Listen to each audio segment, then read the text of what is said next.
Okay, we're live. We're live. Let's welcome to the show, everybody. Yeah, I was just saying I got this new bandana. It's bright ass orange because I feel like it's you know, it never hurts to have a little extra high visibility when you're out there. You know what I mean? Yeah. When you're out there hitting that pavement. You know what I'm saying? And the darker it gets, the more I want to be out later than during the day when it's like hot as fuck. So but yeah, you asked if I had any near misses, and I was just telling you, yeah, I almost got hit the other day. Like, it was very crazy because I was going to cross the street, and it was like I waited, and I always kind of like give it a few extra seconds before I get into the crosswalk. And even after I did that, this lady just like decided to not stop and like make a right turn on a red light, and she did almost fucking hit me, and I just like looked at her in the face, like, what the fuck? Like, like I don't even think she noticed me, but I like looked at her and she kind of just had like this glazed over look. Like wherever she had to go was so important that she couldn't like just take a glance to see if anybody was about to like get hit by her fucking car. But other than that one time, no, but I, you know, in general, I walk when it's pretty light out anyways, but the later it gets, the more sort of prepared I want to be, you know? Yeah, gotta keep your head on the swivel out there. Always, you got to watch. You got to protect your six. Yeah, That's what we say. And pedestrian terms. I was gonna say, what's that lady who we used to watch, the true crime lady? Oh, She would come fuck. on after Cuomo. Yeah, Ashley Banfield. Banfield. Yeah, You would always say you got to protect. You got to protect your six. You got to, yeah, you I know, gotta protect your whatever. six. Whatever happened to her? She's probably a Zionist. I don't know about that. I mean, maybe, but what was so crazy is no matter what was going on in the news, uh, she would just be like talking about like somebody like murdering somebody or whatever because she was a true crime lady. She's not like a news lady. Yeah, she's in it for the death, the Death and murder. any other kind of crimes because she would also cover like the Vince McMahon lawsuit. Yeah. Do you see that? That's kind of like that's still there's all kinds of twists and turns coming in that thing. Well, they're saying he might be coming back. I don't think so. So like people are wondering if he's gonna buy TNA. Him in this group. I would be shocked by that. Yeah, well, there was a report. Someone said that people within TKO believe that he's going to make his way back into wrestling. That was like something that was out there today. Yeah, I was. Do you ever watch like the post wrestling guys? Like Fightful and those dudes. Well, Fightful is different. Post wrestling is like Thurston and Pollock. No. Some other guy. They're like pretty good about like actual news with that kind of stuff. Mm-hmm. But they had an episode where they were talking about like a bunch of stuff, but that being one of them. They were also talking about a lot of like the sort of weird politics right now of WWE, which is fascinating. Mm-hmm. Something that we actually talked about before in here, because TKO has the data that like I think only 13% of their audience crosses over between UFC and WWE. It's like some super small amount, right? And Yeah. obviously WWE's audience is much more like Disney adult, like what I've been saying. Like they know they're all like kind of libs, just people who are like, you know, just happy there with their families. They're not there for the politics of it. And the UFC, it's like you can't get more right wing. Like it's literally every fucking event that they can get him, they just bring out Donald Trump and all the fucking lackeys and everything. So they know that. But then recently they had that 250th like anniversary thing, and or for the military, Trump's bullshit parade, you know. Mm-hmm. And they had an event at Fort Bragg, which, by the way, is that where is there's multiple Fort Braggs? No, I don't know. I know there's the one that's had a lot of the suicides and murders and stuff. so there, because like there was okay, so there's one in North Carolina. I thought for some reason it was in Florida, so I thought you might know more about it. No, I know. But I there's know like the Fort Bragg in North Carolina. I've heard of that. there's a city in California called Fort Bragg. I actually been there. It's pretty nice, but so they had that Fort Bragg military situation, like a parade. It was, or not a parade. It was like a rally, and they kind of got in trouble because it was like heavily politicized. Trump had all these rules, like I don't want no fat people behind me. I don't want no fat. The troops have to be like jacked looking. Yeah, like I have good optics. Everyone's gotta be hot. Everyone's gotta be fuckable. Screened all the troops to make sure that they were like pro-Trump. So then like he was like talking shit about Biden, and the troops were going like, yeah, like, and he was going off on like Karen Bass. And so like they had troops that were just like holding a medal for the troops. And who was there? The Street Profits from WWE, Tiffany Stratton. Tiffy time. She was there, and then Cody Rhodes. Our boy, adrenaline in my soul. So he was there for the MAGA rally, and it was an interesting thing because the WWE, if it was the UFC, it would have been like, look at these great guys that are here. But since it's the WWE, they were happy to have those guys there, but they didn't promote it on like SmackDown, social media. They were just like, we're gonna pretend like this didn't happen for our mainstream audiences, Yeah. Like if you happen to be MAGA, you probably had seen it, or if you're just online enough, you probably saw it. I'm like, oh, gross. But most WWE fans, I feel like, if they're online, it's to the capacity of they're just like tweeting about wrestling and like fucking, I don't know, like TikToks or whatever. But I don't think that most WWE fans, like, it's just casual audience, Yeah. So they're not super locked in. And but it's like the same thing with like, CM Punk was at the No Kings rally in Chicago, right? And they didn't make a big deal about it, but it was like he didn't put it on his social media. Like he posed for photos, people got pictures of him like he was Sasquatch, but it wasn't like he's super proud about it. Yeah, well, if you're CM Punk and you're going to that, if you're not going to publicize that you're there, that's kind of half the point. You're CM Punk. You want to raise awareness. Why are you like, that's not the time to be humble, Did you publicize that you were there? Yeah. Did you? Okay, nice. I took photos and I just put it out there, just like, hey, I'm here at this thing.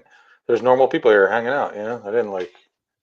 So, but if you're CM Punk, right, you want to be like, I'm the voice of the voiceless, so I'm going to lower my voice. I was going to do it, but when I went to the No Kings March, I woke up late, and by the time I got there, everybody was gone, or like they were leaving. I saw people packing up shit, and I was like, do I even get out of my car right now? Like, I feel like Trump got the message, but they started it where I was at 10 o'clock in the morning. That's crazy. It was like 4 o'clock here. It was like 4 o'clock here. Like if it's like a normal person, you go and you just want to go. I don't. Yeah. Why publicize it? Why post it on social media? I don't. Whatever people do, what they do. But I think to your point, you should do it because when I wake up early enough to go to rallies, the point is to normalize the dissent. It's but also I don't ever want to be like, oh, people don't do enough, or people should do this. I don't. Me personally, I don't ever want to be that way. To be like, if someone doesn't go to a protest, I don't give a shit. It's like it's your right not to go. Like to your point, though, it's not like CM Punk is a shy person. Yeah, he's so out there about everything. He's so always running his fucking mouth. What are you doing, man? Like It's a weird thing where like, I don't want to just make this about dumping on him because, like you said, you don't want to like tell people how to live their life or whatever. Especially a millionaire like him could give a fuck what two people like us think. Yeah. But it's a weird thing where like when he was in AEW, and this is just totally parasocial kind of stuff, whatever. When he was in AEW, he would wear the Trans Lives Matter shirts, protect women, sort of like after Roe v. Wade was overturned and all this kind of shit. Like he was like wearing shirts that were like vocal about his political beliefs. Now he's in WWE, it's just CM Punk shirts, He doesn't say shit, and now his whole storyline is very strange where he's going to Saudi Arabia to have a match with John Cena, and the whole sort of like thrust of the match is like John Cena going like, oh, you're a bitch. Like, you said you were never going to come out here, and now you're here, and you're betraying your morals. And it's a weird thing to do because like the reason why the WWE goes to Saudi Arabia isn't just because they just love it. It's because they get tons of money from like the Yeah. Saudi Arabian government. Yeah, it's a And big part of their so earnings right now. You know, like, it's huge. So like they are doing a whole storyline where like one of the guys, the bad guy, is telling the other guy, like the good guy, like, oh, I'm gonna make you go to this place that you hate and that you've publicly been vocally against. Like yeah, that's kind of weird. Like that's sort of like an unacknowledgement that it's a bad thing to do. yeah. And his whole thing is what I want a title shot, so I'm gonna go. That's like his whole motivation for going storyline wise. Like I don't know, haven't watched any of the Yeah. promos. I'm assuming though there probably isn't much meat on that bone because it's WWE and they don't really develop storylines. You know, Yeah. so It's a it's just weird like him going. Basically, from what I heard, is it's like, you tell me if I'm wrong. It's Cena going, if you want your title shot, you got to come to Saudi Arabia, the place you'd never go. And Punk's like, all right, I guess I'll go because I really want a title shot. And that's like the whole. it's Punk saying that I have to stop you, and he used his line like, "I will become the monster to defeat the monsters of the Oh my world." god, He's like, "I will bro! betray my values so that I can destroy you," kind of thing. You know, What? it's cringe. Yeah, It's really god. cringe. Like Yeah, that's horrible. pro wrestling is so funny because like if it wasn't for CM Punk being a good guy before, fans wouldn't have any sort of expectation of him to be a good guy, right? Yeah, It's the fact that he is a very specific kind of guy where it's like it would be like if somebody who's like constantly running my mouth about shit and like letting people know how I feel, if like I was just like, yeah, I'll work with like a guy who's like, been accused of like like I'll work with Neil Gaiman. No big yeah, deal. Like yeah, that's a huge deal. Like, you know what I mean? It yeah. spits in the face of values that I have expressed Yeah. that mean a Well, lot I'll to me. I'll do a Comicscape book. Why not? What's the difference? What's the difference, right? Those all the Republicans buy shoes too. I know we talked about this. I think we talked about this before, but like back when NFTs were a thing, I remember like I was pretty early on being like, this is disgusting. This is a scam. This is like anti-art. Like I said all the shit, right? Hmm. I was against that sort of like crypto bullshit. Um and I was like, the what was I gonna say? The company that I worked for at the time, or and I still do stuff for, Bad Idea. Like, granted, I'm not an employee of Bad Idea, but they asked me because they valued my opinion. What do I think about this stuff? Because at the time, any company that had any IP was getting hit up nonstop by just people who wanted to like get rich quick at the expense of like actual people. Though, you know what I mean? It's not Hmm. like these things like it's not like wealth was accumulated out of nothing. It was like we want to rob people's fans of money. It's the clearest hoodwink ever.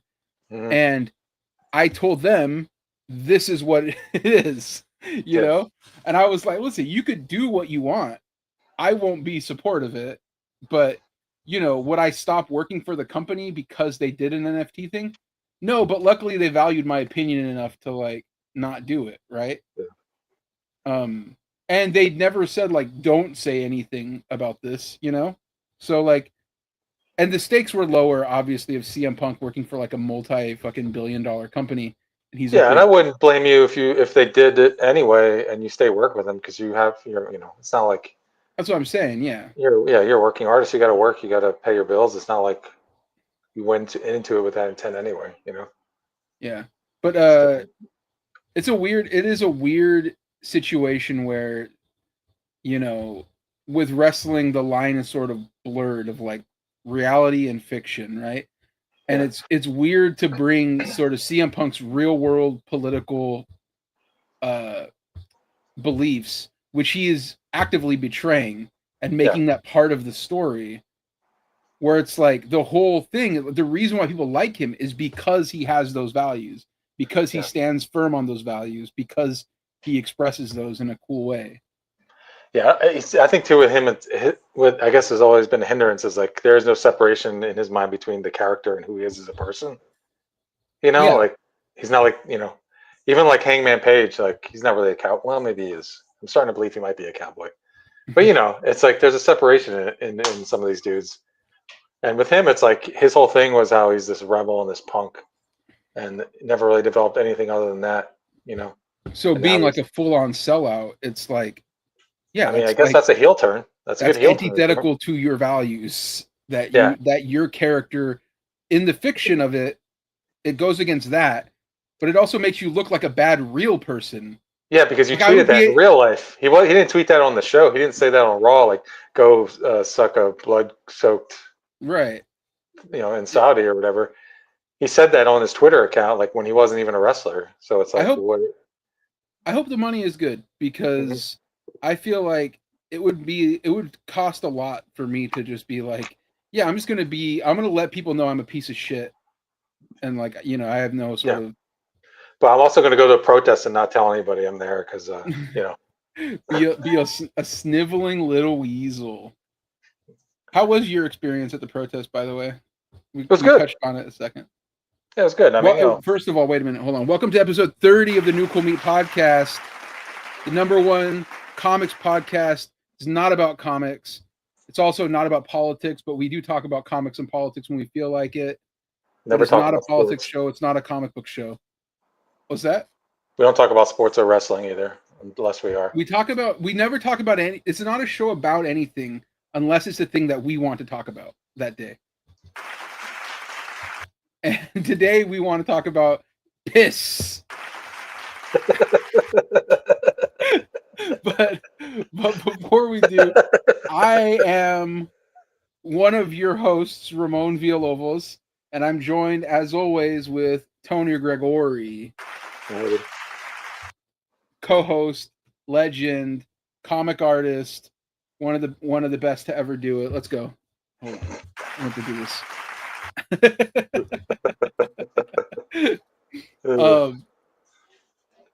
Yeah, so sorry I cut you off. How was the No Kings rally? It was good. It was a typical Missoula protest. It's like every other one I've been to here, See a lot of the same faces. More than usual because it's like a more It was a bigger one. It was more hyped up. Yeah. Because I felt like there was more establishment people trying to set it off as opposed to like even the oligarchy tour from Bernie and AOC. But yeah, it was good. The oligarchy. You know what? I don't know. I mean, I went to that Bernie rally that had it was 8,000 strong, something in that arena. So I don't know. It's a weird one because it's like you're getting the casuals, obviously, You're getting people. I feel like, based on like images that I saw, it's a lot of people out with their families, You're getting the people who are just sort of like posting it for the IG, posting it for TikTok, which I love, by the way. I think some people think that like, oh, that's phony, but I think it's like a good thing to like normalize that kind of shit. Like, being out there, making it a thing that people are understand. It's not unusual to do it. It used to be, though, I think like for all the shitty, meaningless stuff people use social media for, to use it for that, I think is like one of the best possible things. Like if you think that's cringy or whatever, then you just need to look in the mirror and reevaluate yourself, I think. Like, why are you even on it? Just to complain about shit and be a cunt? A twat. Sorry. Yeah, chill. You just did. I'm gonna say. I just did two of them. Let me do a different bad one. That's crazy.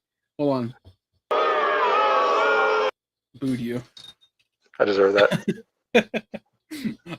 This is after I glazed you too. That's crazy.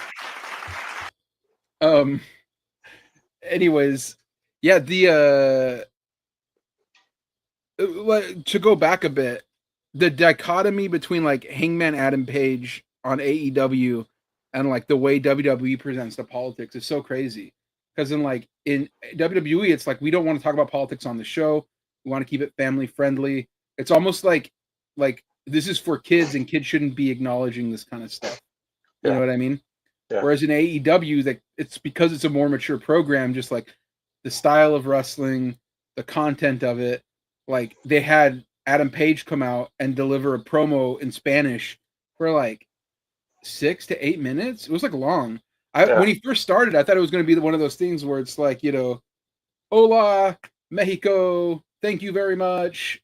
And then he's like, go on, you know what I mean? And like, just do it.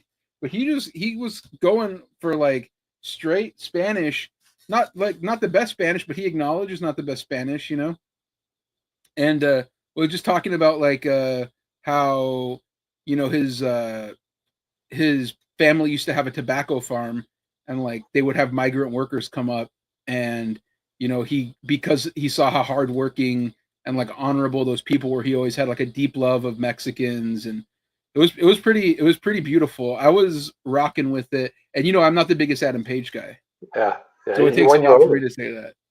Did he win me over? No, but you know, I still want Moxley to beat his fucking ass. But if you know, if somehow he wins, I won't be disappointed. Yeah, I will be, you know, that's I will be right. like, okay, this, you know, it had to be done. He's trying to get. The thing it was that it was a ploy. It was a cheap ploy to get the Mexicans on his side. And it worked. You know, it didn't work because I'm still rooting for Mox, baby. I'm It still worked in that team. arena. They loved him. I'm still Team Death Riders. Please, man, end it. End the pain. End the suffering. But so he did that, and then my guy Brody King had this sweet Abolish Ice shirt when he came out in his entrance.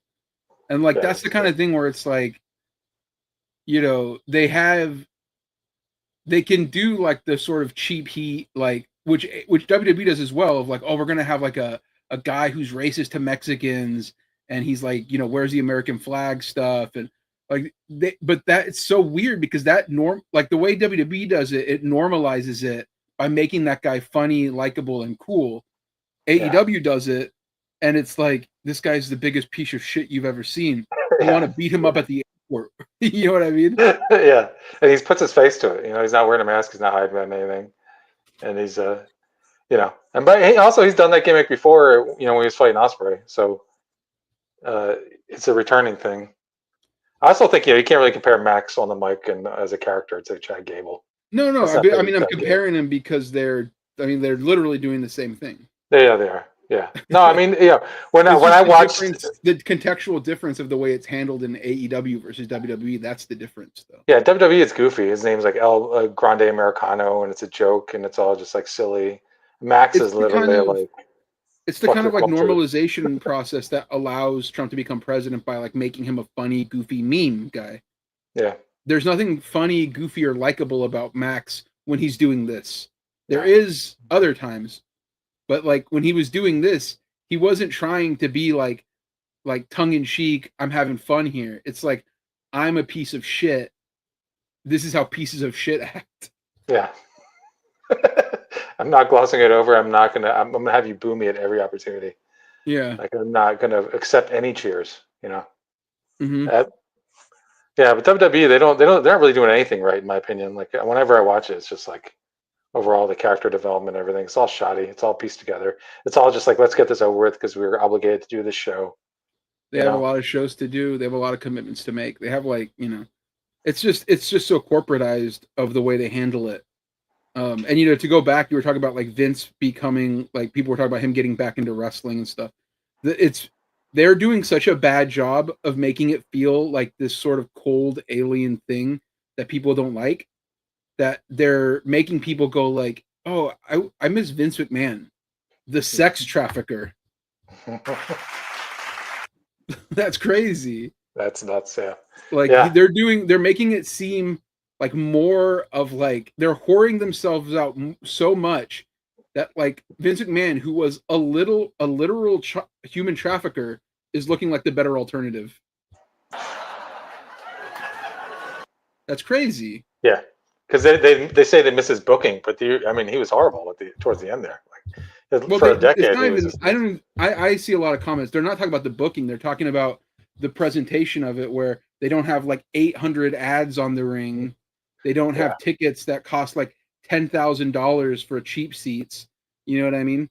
Like, the thing that Vince McMahon understood is that wrestling is inherently populist entertainment, right? It's not entertainment for like the elites. You know what I mean? Like, that's kind of like boxing, but wrestling works best when you can get as much people paying as little of amount. You do, like, when Vince was in charge, they would do house shows so that they could come to a market like Stockton, and then you build fans that, like, you know, you never know who's going to make money and be able to spend that money on like the bigger price shows, right? Like, you just want to cast wider nets.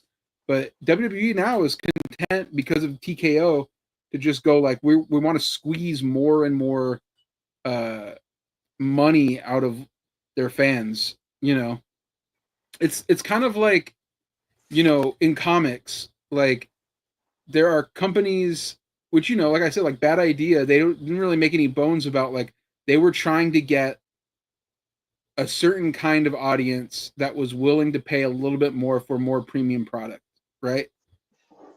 But I've always thought that comics are better when you make them as cheap as fucking possible.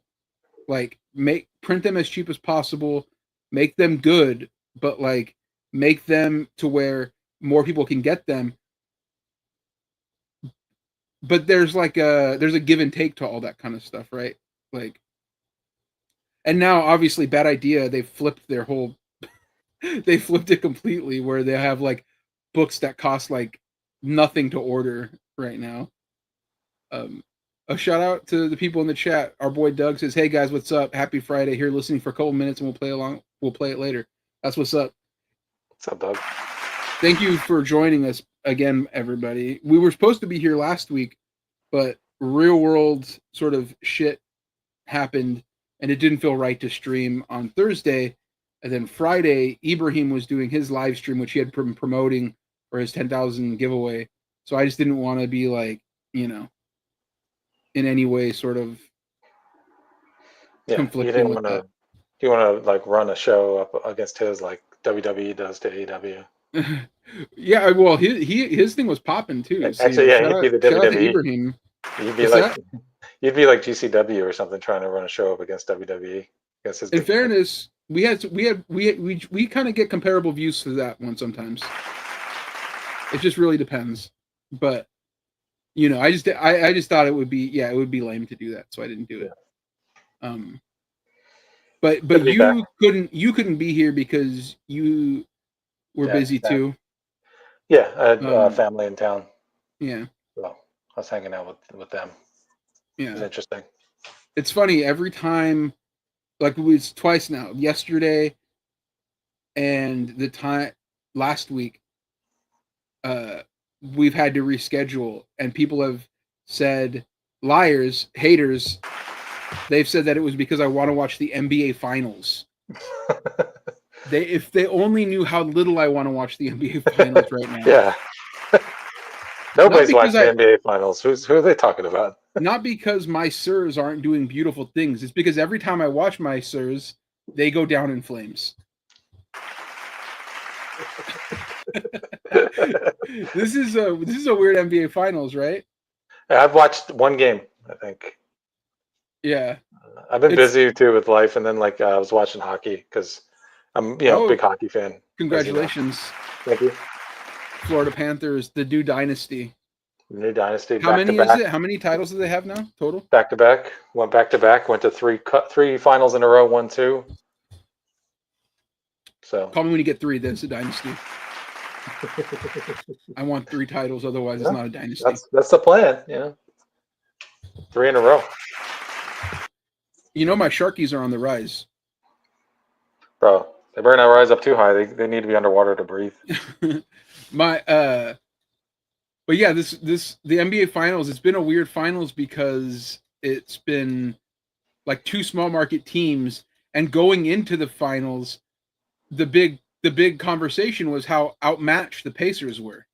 Yeah. So everybody was like, "Oh, the Pacers don't really have a chance. Pacers aren't going to do anything." And they've had this sort of like storybook run where if they win a championship, it's going to be a beautiful moment, but still barely anybody's watching because they did such a poor job of promoting the whole thing. I think by going into it saying one team is so much better than the other and they don't look that great, even like now 6 games in, it's going to go to game 7. Like I'll be locked in for that. I mean, you and I both know that it was going to be close because, we know the Pacers are legit because we watch the sport and we know the sport. But if you're like some normie and you put on ESPN to figure out what's going on and the only person talking to you about the finals is Stephen A. Smith and he's telling you, whatever bullshit he's saying, why would you want to watch it? But since we're hardcores, we also listen to the Bill Simmons podcast with Zach Lowe. Yeah. I listen to a lot of NBA. I 5 on listened the to the floor for Ringer Miami. NBA. Our boy Tobin. Everybody was talking about how bad of a final. Not bad. They were all like, "This is going to be great. It's going to be one-sided." Yeah. And I'm like, then it's not great then. It's Yeah. like it's just actually not a good finals if it's only one team that's getting W's. But you They all know, we're wanted the now in Knicks. game 7, which is pretty exciting. They all wanted the Knicks. You know it. Yeah, They wanted one big city team in there. they did. They really, really did. I've been house sitting all week, so like yesterday, instead of watching the game, which is like I've been house sitting at my mom's house because she's in Nashville. You know that her and my stepdad were like, it's been our dream to go to Nashville, and like it's That's so so weird. funny because I think they forget that I've known them for over 20 years. My mom I've known my whole life. Never been their dream to go to Nashville. She's hilarious though. She'll like I wouldn't say it's my dream, but I've always thought it would be cool to go to Nashville, right?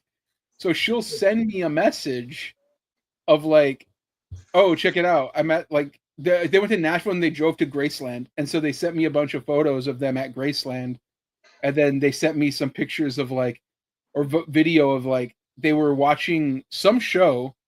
Don't know what it was. There was no context. It was like a 10-second clip of my mom and my stepdad in an audience where they were watching a video of Johnny Cash performing "I Walk the Line," and then she sends me another video of a harmonica playing, and she goes, "Johnny Cash asked this guy to do a harmonica solo," and I'm like, "What does that mean? Johnny Cash has been dead for like 20 years." I didn't ask her anything. I just wrote, "Cool, looks fun." That's all you can do. Yeah. I was like, "Fed the dog." But yeah, I've been house sitting, and so instead of watching the game yesterday, it's been such nice weather the last couple of days here in Stockton that I've been like wandering. I've been walking a lot as I do, and I walked down to all these like old places that I used to walk to. Like I walked to the art supply store I used to go to, Michael's. You know, not crazy, but I walked to Michael's, and I walked to like, you know, the old Starbucks that I used to work at, which by the way was crazy. Like it's weird because I live in this I live close to this area, but not so close that it's like that I go there very much because I just don't need to, right?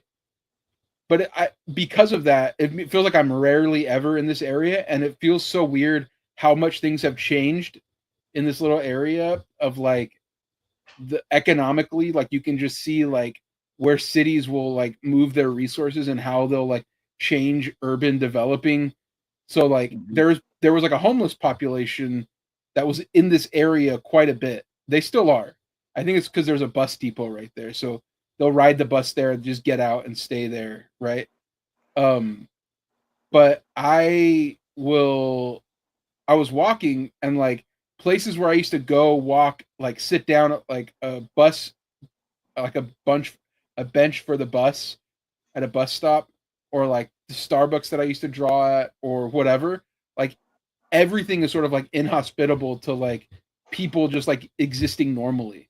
It's like this weird thing that's going on where like people in some areas, especially like I feel like in California, people are so hyper vigilant about unhoused populations that they're making like these weird Verhoeven dystopian states where it's like, yeah, it's not great for those people. Like they can't lay down, they can't sit down.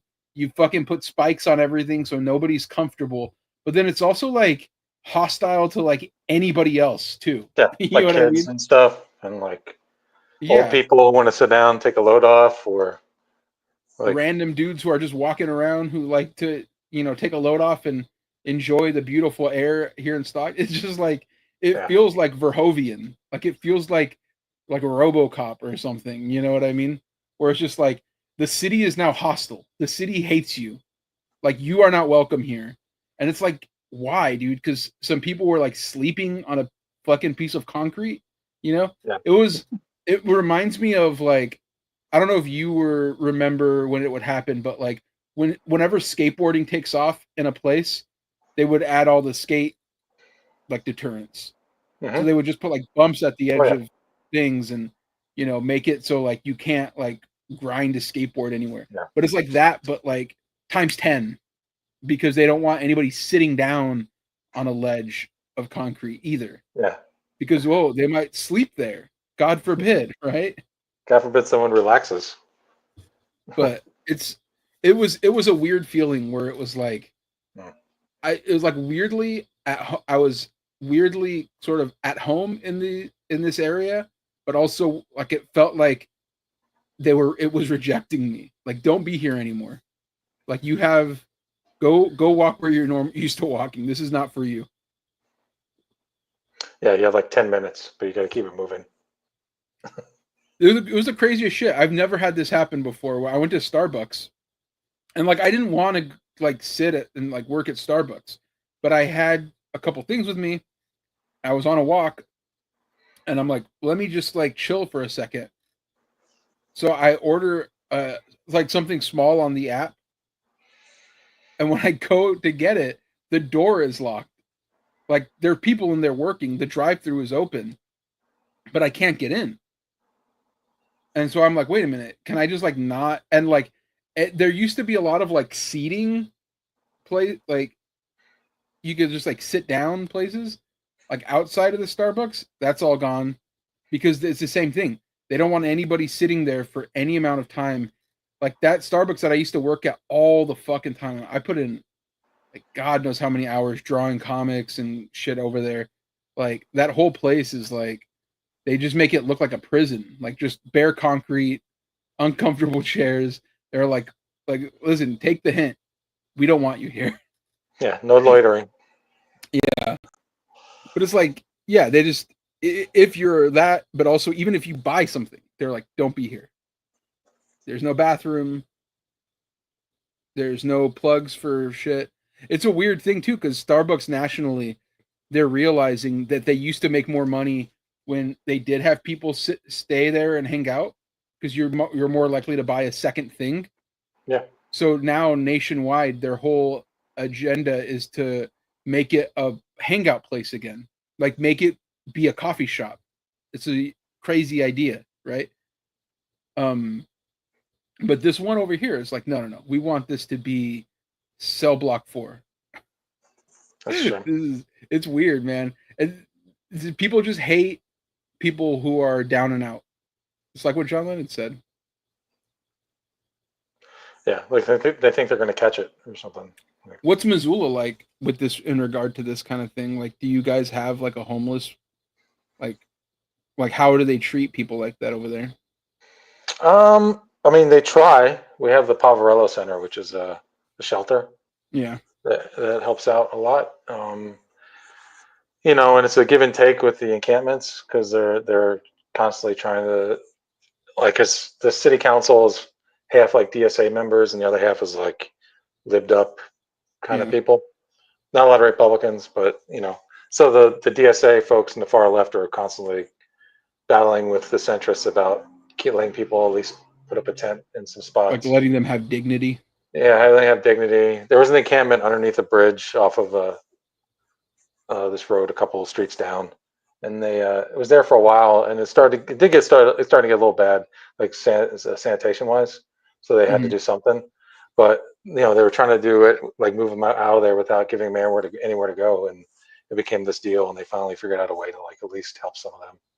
Some of the folks who were like, because the problem with the POV is like, if you're on substances, you get kicked out. So if you're drunk, if you're on drugs, right, you got to leave and you can't come back.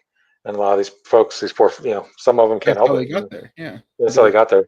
They don't have the resources to get off of that, and yeah.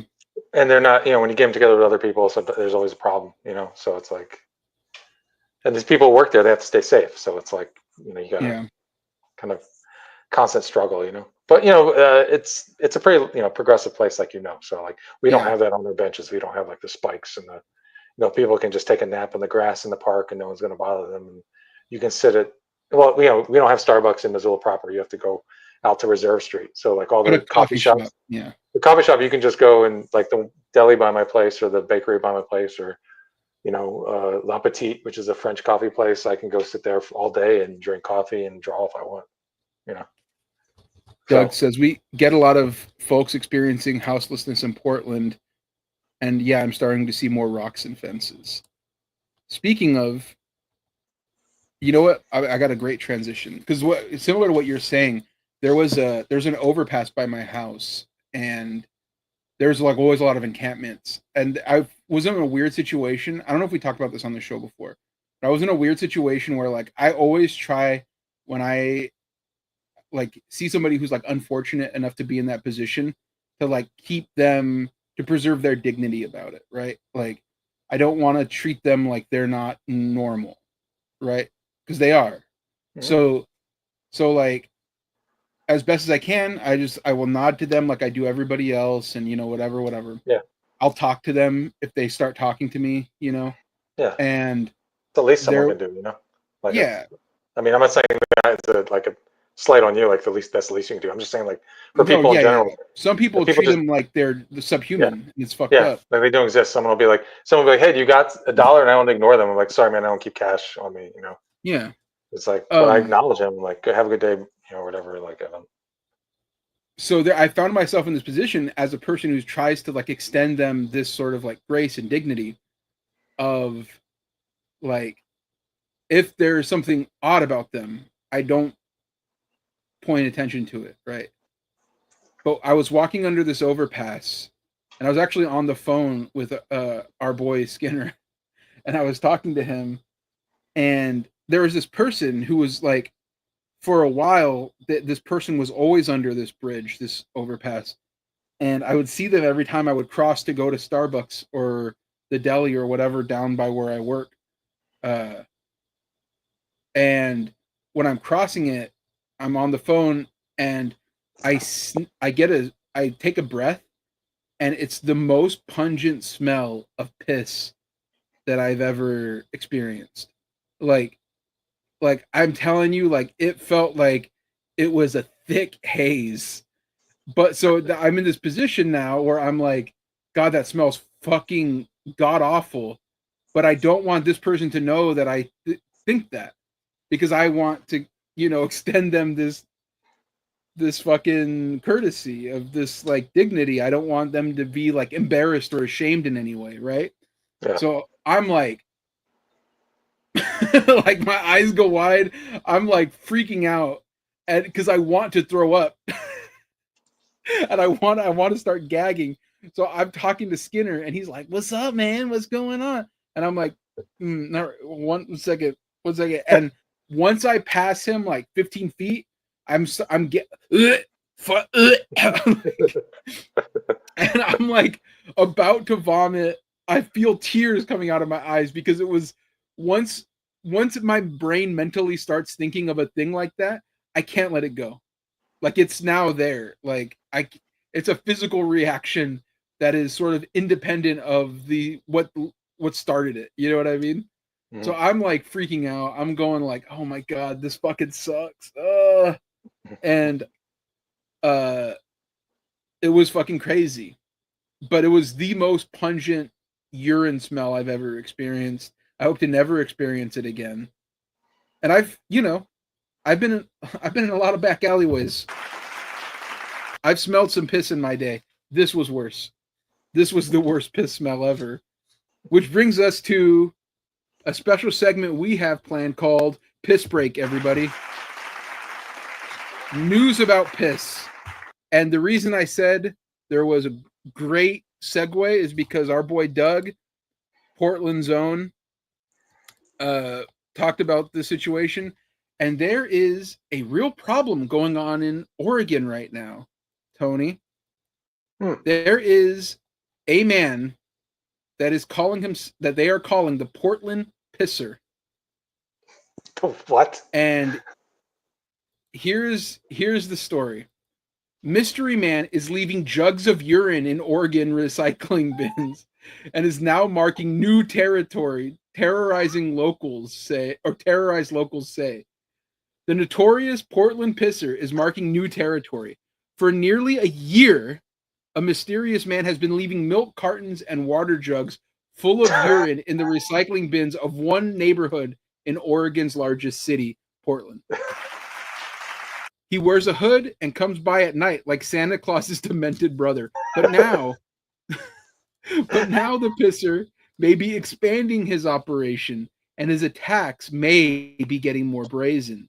Trish Bellingham of Beaverton, oh my God, Beaverton, a suburb near the urine-soaked neighborhood, said that she was working from home in broad daylight last Friday when a mysterious figure pulled up to her house, stuck something in her recycling bin, and casually drove off.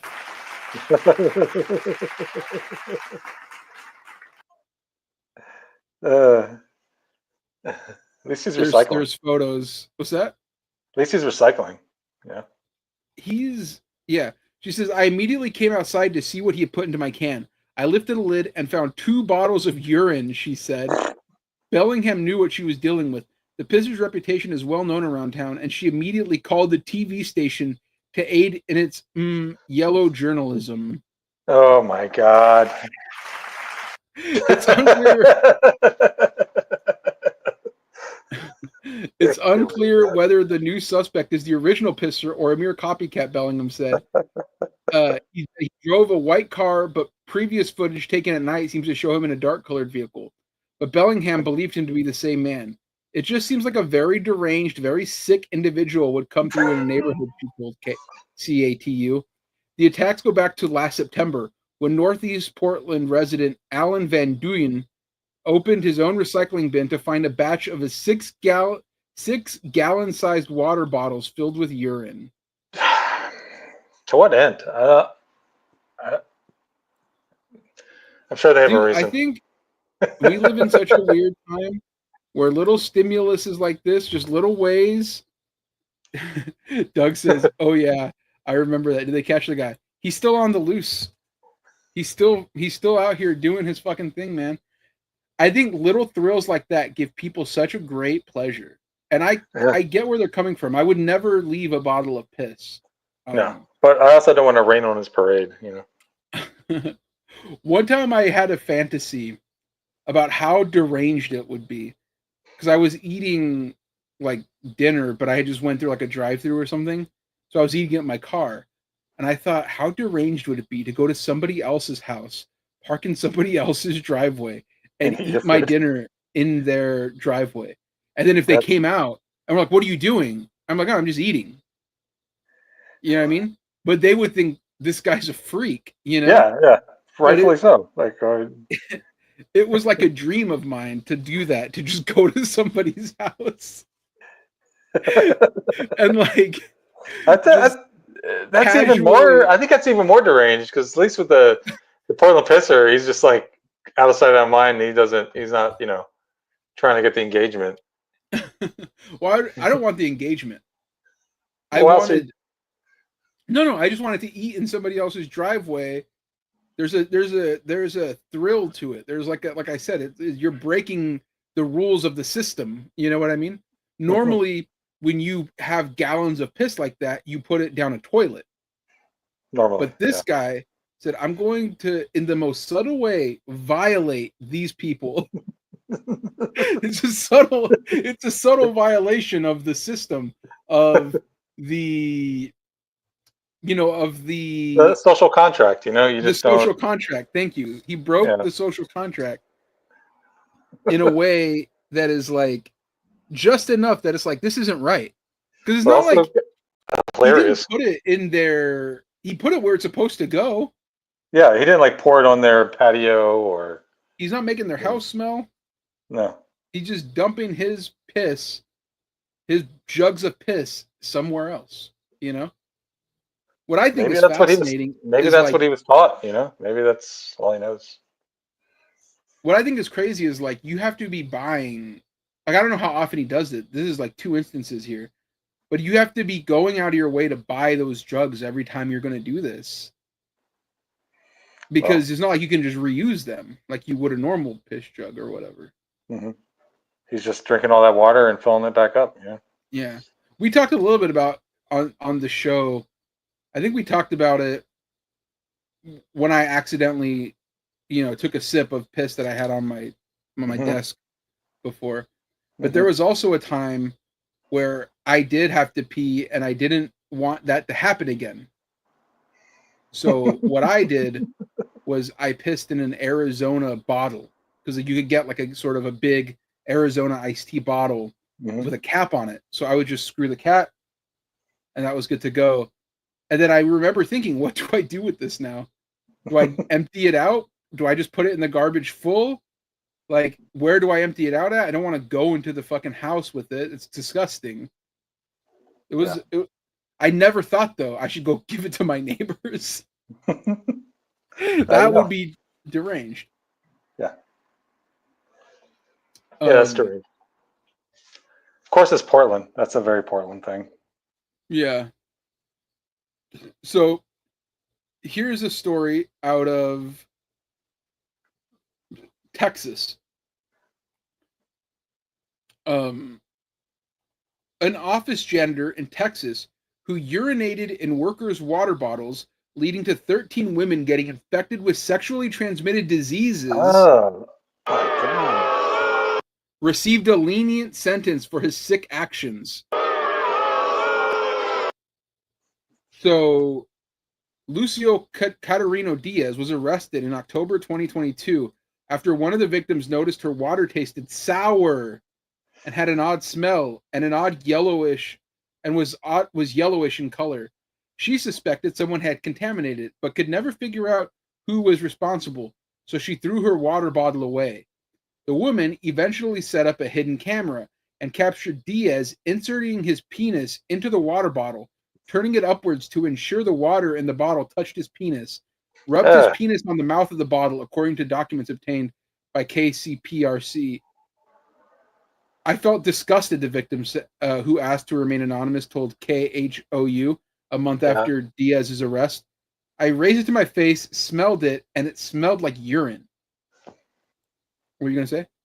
No, I'm repulsed. That's disgusting. She and other victims who drank from an office water dispenser on their own bottles had been tainted. She and other victims who drank from an office water dispenser or their own water bottles had been tainted by Diaz. Tested positive for sexually transmitted diseases, including herpes simple virus type 1 and hepatitis A, the court documents state. Tests on Diaz revealed that he was positive for the same STD, as well as chlamydia. Diaz was sentenced Tuesday after pleading guilty to aggravated assault with a deadly weapon and was handed a mere 6 years behind bars. That's it? Despite telling police at the time of his arrest that he had did the despicable deed out of malicious intent and that it was a sickness. See, I mentioned that what I fantasized about doing was parking in the driveway of a stranger and eating a little bit of food. That's a little breaking of the social contract in a benign way. Because if they confronted me, you know what I would say? Oh, I'm sorry. I thought I'm at the wrong house. I was visiting a friend. I have the wrong address. I'm sorry. Oh my God, it's so embarrassing. This is what I would do to alleviate their concern that I'm a psycho. You're a psycho, but not the concern would be alleviated. Yeah. This guy, this lunatic, was like, I did something bad, and I'm not even really that sorry about it. I pissed in their water and rubbed my dick all over their fucking water bottle. It's disgusting. 6 years is kind of like it's very not lenient. Enough. Yeah. How much would you assume that you would get? I would say 15. 10 to 15. 15 seems a little crazy. 10 to 15. I mean, you're deliberately putting your dick in somebody's water bottle and pissing in it. You know what? Actually, it's like sexual assault. Yeah. So that is like 15. He did it to like several women. Yeah, you're a menace to society. You just don't. 6 years is like, it truly is nothing. Right. At first, I'm just thinking about like the pee aspect. I'm like, well, then I'm like, wait, they got diseases. Yeah, they got diseases, and also, like you said, it's sexual assault. It's not like he put his finger in it and he just went like this, And that would be disgusting. That would be breaking the social contract too. Yeah, that's gross too. But that's Yeah, and also if he gets 6 years, he's probably getting out in like 3 or 4, right? Unless... But you know what? He gets 6 years. He'll be out in time to see the new Batman movie.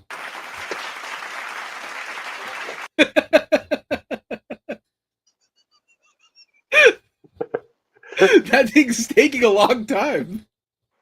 Isn't that crazy? What's going to happen first? Matt Reeves is going to turn in the first script for Batman, or this guy is going to be out of prison for crimes against humanity? You don't understand how hard it is to write a Batman script, Ramon. It's just really difficult. Did you see? How am I going to incorporate the Joker into this? How am I going to do this? I don't even know. He has to find a way to make it work. I got to find the in on Batman. You know, it feels like it shouldn't be that hard. No. Yeah. All the articles about this are like, oh my god, it's so challenging. You guys don't understand how challenging it is to make a Batman movie. I'm like, no, I've seen about 10 Batman movies. It can't be that hard. I'd never made a movie before. I could probably make a Batman movie. Yeah, you could. And it would be fucking huge. You could for sure write a script. For sure. I could write a script. I could film it. I could storyboard it. You might be able to direct it. I don't know. I think I could. I think I have that in me. And I'm not on the level of a Matt Reeves. No, but you're a comic book artist, which means you're a director. The War of the Planet of the Apes. It was. That was a good one. It was a good movie. That was a good movie. Yeah, he did make that stinker of a Batman movie, though. That's the thing is, like, I was so disappointed in Matt Reeves' first Batman movie because I love his Planet of the Apes shit. And that was so mid to me. Yeah. So, like, you know, could I make a better Batman movie than Matt Reeves? Yeah, I could. Here's how I would make a better Batman movie than Matt Reeves. One, I would cut out the Ave Maria shit. Two, I would have the Batman fight a lot more than he did in that movie. You know what I mean? Mm-hmm. 3, I would have the Riddler not just be a weird, like, incel Tumblr guy. Nobody wants to see that. No, he'd wear a green suit with question marks on it. Ooh, I would film more than one color than red. And these would all make the movie better. These would all be things people would go. I would probably make the second most successful Batman movie of all time. You know what? I would reintroduce. I'd reintroduce "Kiss from a Rose" to the soundtrack. It would be in the trailer. It would be like sad piano slow version. Mm-hmm. It would be like ding ding ding ding ding ding ding ding ding, and then it was like goes quiet, and then metal guitars, and then you see Batman just fucking somebody up in the trailer. And you're like, who's he fighting? I don't know. I got to see this movie. I gotta see what this is about. I don't know. Why is this trailer just 30 seconds of Batman beating the fuck out of like several people? And at the very end, you just have like the Joker's laugh, you know, and kind of tails off. Like, oh my God, is the Joker gonna be in this movie? I gotta go, and that's it. Sold. It would be huge. It would be the biggest superhero movie of all time if you let me direct it. Who would you cast as Batman in your Batman movie? In my Batman movie, I would cast Timmy Chalamet. Whoa, that's crazy. Even if it's for Timmy Chalamet, you know who I would cast? Who? Dwayne "The Rock" Johnson. Fresh off Jungle Cruise. Because I saw Jungle Cruise and I thought this guy could be Batman. He's got the perfect head shape for it. But you really couldn't stop talking about that movie either after you watched it. You were all... I'm surprised. I saw Jungle Cruise and I love Jungle Cruise. I mean, yeah, you agreed it was a bad movie, but you found the charm in it and the humor in it. Incidentally. Unlike you in the Minecraft movie.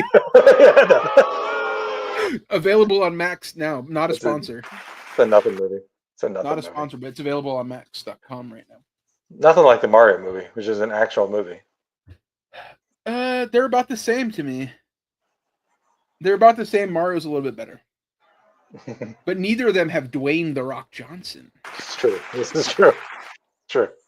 It would be a great Batman, like a Dark Knight Returns Batman, you know? No, I want him to be... There's no Dark Knight... I'm done with Dark Knight Returns. as like a concept, as like a vehicle to get an old guy to play Batman. Just make The Rock young. I know he's not young, but just tell the audience this guy right here is 30 years old. Done. We're having it. Give him a wig. That'll work. I think people are afraid of wigs now because they're not used to seeing wigs on actors that are bald like that. Just give him a very cool, handsome guy wig. If not Dwayne The Rock Johnson, let me think. Who else can play Batman other than The Rock? We could just Armie Hammer's making a comeback. He was going to be Batman in the George Miller movie. Just let him do I got another guy for you. You ever heard of Batista? Batista can play Batman, although he looks older than The Rock. That's the problem. I think he's younger, but he looks like 70 years old. But get him a wig. The transformative powers of wigs, I think people are not acknowledging. You give a person a wig, they look way younger. You know what? I'm just going to get Timmy Chalamet on gear, get him a couple cycles of steroids. I don't want him to gain... Want him to get jacked? I don't want him to gain an ounce because he is my Robin. Imagine Dwayne The Rock Johnson and Timothy Chalamet as Batman and Robin. God. You just won me over. Yeah, I like that casting. Let's go. Yeah, dude. That would be sick as fuck. Now, who's the Joker? William Dafoe. Oh, that's a good one. You know who I'd pick though? Who? You need a truly funny guy. So Andrew Schultz. He has the face for it. He has the hair for it. He has the sort of like hateability factor. Like nobody's watching this Batman movie and thinking, "Oh, I like that Joker." I like where you're going. You can make the Penguin Theo Von, right? The Penguin Theo Von? No, dude. Theo Von would be the Riddler. Oh, you can make him the toy maker. He's very boyish. To have the Penguin. I would get. What's his face? Tim Dillon. Tim Dillon. Oh, that's a good one. There you go. Just all the killers, dude. Yeah, all the killers. Shane Gillis, Two-Face. I did not expect us to be crafting the perfect Batman movie for James Gunn. He should hire us to This is what I'm saying. Like we're not even thinking about it. We're just letting it sort of flow organically. And if we want to get his rogues gallery, Batman's rogues gallery, just go down to the mothership. Just go down to the mothership. Just take a look around. Just say who are all the killers. But no Tony Hinchcliffe because I couldn't look on his face. If I look at his face on anything bigger than a screen this size, I'll throw up. It'll be like that piss, like that reaction where like oh my god, I can't help myself. If I see Tony Hinchcliffe's face in 4K, I'll just fucking throw up everywhere, dude. It'll be fucked up. So I can't do that. Yeah. So James Gunn needs to call us. Yeah, James Gunn, get on the line. Film the horns. This is, you know what? This is not where I expected this story to go. But I'm glad that the guy, the STD story in the water. Yeah. Well, yeah. That's right. I forgot about. I'm trying to forget about that guy. That's repulsive. That whole thing. That's pretty gross. A Sam's Club outlet had to destroy more than $10,500 worth of Spam and Vienna sausages after a 70-year-old man urinated on 2 pallets of the canned goods. Florida police claim. The cops not spending our best. Cops charge that a witness spotted Patrick Mitchell relieving himself in aisle 18 of Sam's Club in Lady Lake, an Orlando area town. You know what? At least he kept it out of Publix. The witness used her cell phone to take a picture of the defendant and reported the incident to the store employees, according to probable cause affidavit. Sam's Club managers reviewed surveillance footage and spotted a man waking up to the pellets and placing both hands in front of him below his belt line and stood there for several seconds, reported Detective Ronnie Williams. Behavior consistent with urination. That is how they urinate. That is what they do. Goddamn. That's Upon inspecting the area, workers confirmed that there was urine on 2 pallets containing about 188 bulk units of Vienna sausages and 345 units of 8-count spam can spam classic. Look, okay, so here's the thing about this victimless crime. Like, you just will rinse them off. That they're in cans. Am I tripping? Is that like? No, I would say that your urine is like could be toxic. I mean, that's like essentially. It's not gonna eat through metal. No, but the person who has to clean it up, like it's not like no one has to touch that. So Put on a gas mask. I would say, I'm all for like people who urinate in public, like if they have to pee and they're behind a bush, or they go behind like a building or an alley and they take a piss. I support that. But if you're pissing on support that, well, hold on, support that is a little strong. Well, I feel like I feel like if you got to go, you got to go. And you shouldn't like a thing that all. Yeah. It's the one thing we all have in common. We all use the restroom. So like if you're gonna, some poor soul has to go pee. Like, I've been there before to where it's like, oh shit, look at this guy. Here's the guy. Look at this guy. He looks like George W. Bush. Might be acidic. Oh, he does look like Bush a little bit. Doesn't he? He does look like he has acidic piss though, right? Yeah, for real. Totally. It's good. His smells worse than that piss you smelled the other day. Talking to Skinner. The merchandise had been contaminated with bodily fluids requiring them to be discarded, the affidavit noted. The combined value of the products was $10,584.54, cops say. Investigators charged that after Mitchell, seen above, wait a minute, is that retail price or is that what the store paid for it? Because this is all, by the way, going to insurance companies. This guy's 70, you're saying? Yeah, he looks like not a day over 68. Yeah. I like the goatee he's trying to rock. Like he got up and trims that goatee every morning to like such a fine precision, and then like will go urinate on some shit randomly. What's more disgusting, the urination or what he's trying to do with that hairline up there? Oh, that's crazy. That's a tough one. I'm gonna say the hairline. You're 70. Just shave it off. What are you doing, man? So investigators charged that Mitchell urinated on the canned goods. He was recorded strolling around the snack section and sitting on patio furniture for 10 minutes. Then he walked to register 2, paid for his items, and left the store. So he continued his shopping after that. That's crazy. I feel like you pee like that, you better leave. Marking his territory. Records from Sam's Club member portal identified Mitchell as the sub. Oh my God! So you have to check in at that too. So that's crazy. Identified Mitchell as the suspect since all customers have to provide their membership card to the cashier prior to purchasing items at the point of sale. Additionally, a comparison of Mitchell's driver license photo with the image taken by the female witness resulted in a positive identification. I love that they are bringing out CSI's finest, forensic investigators to determine who pissed on the spam. By the way, a perfectly sealed in tin item which cannot possibly be contaminated. Only the labels can be damaged. That's just I'm standing by it. Nah.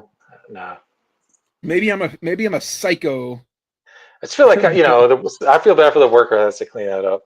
That's I feel bad for the guy too. But I mean, like, if he's not doing that, he's cleaning something else. That's the job. You know what I mean? But that's something else. Usually isn't urine, human urine. Here we go.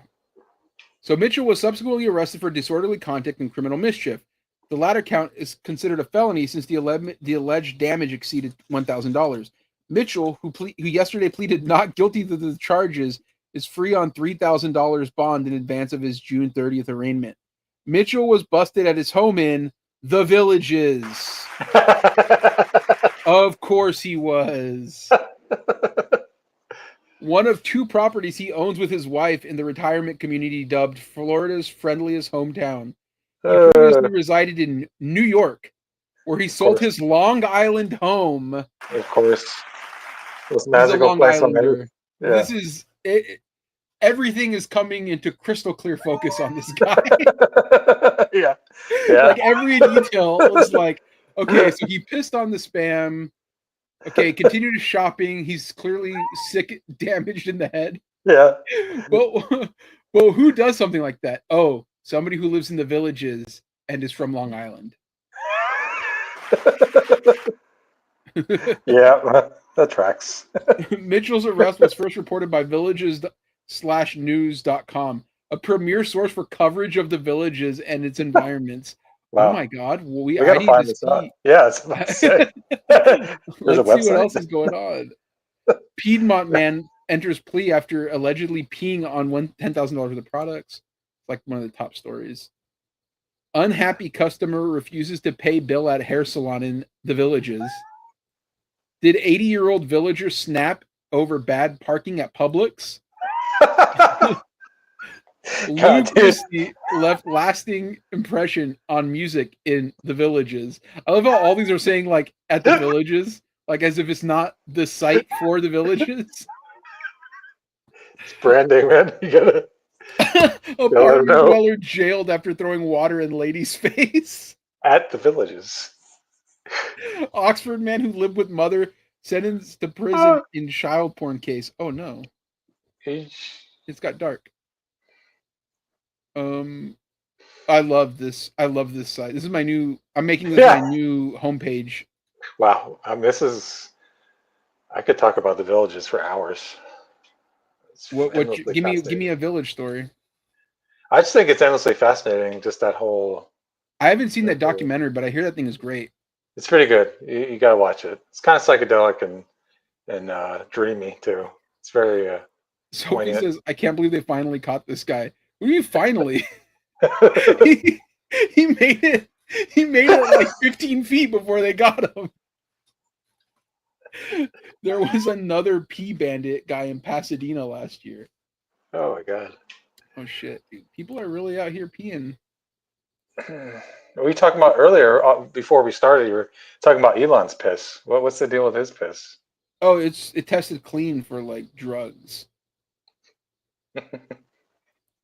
We got another story here. I'm going to try and stream this news story because I feel like it'll be worth it. But maybe we won't be able to because my connection is always so shaky. Share screen. Okay. So here we go.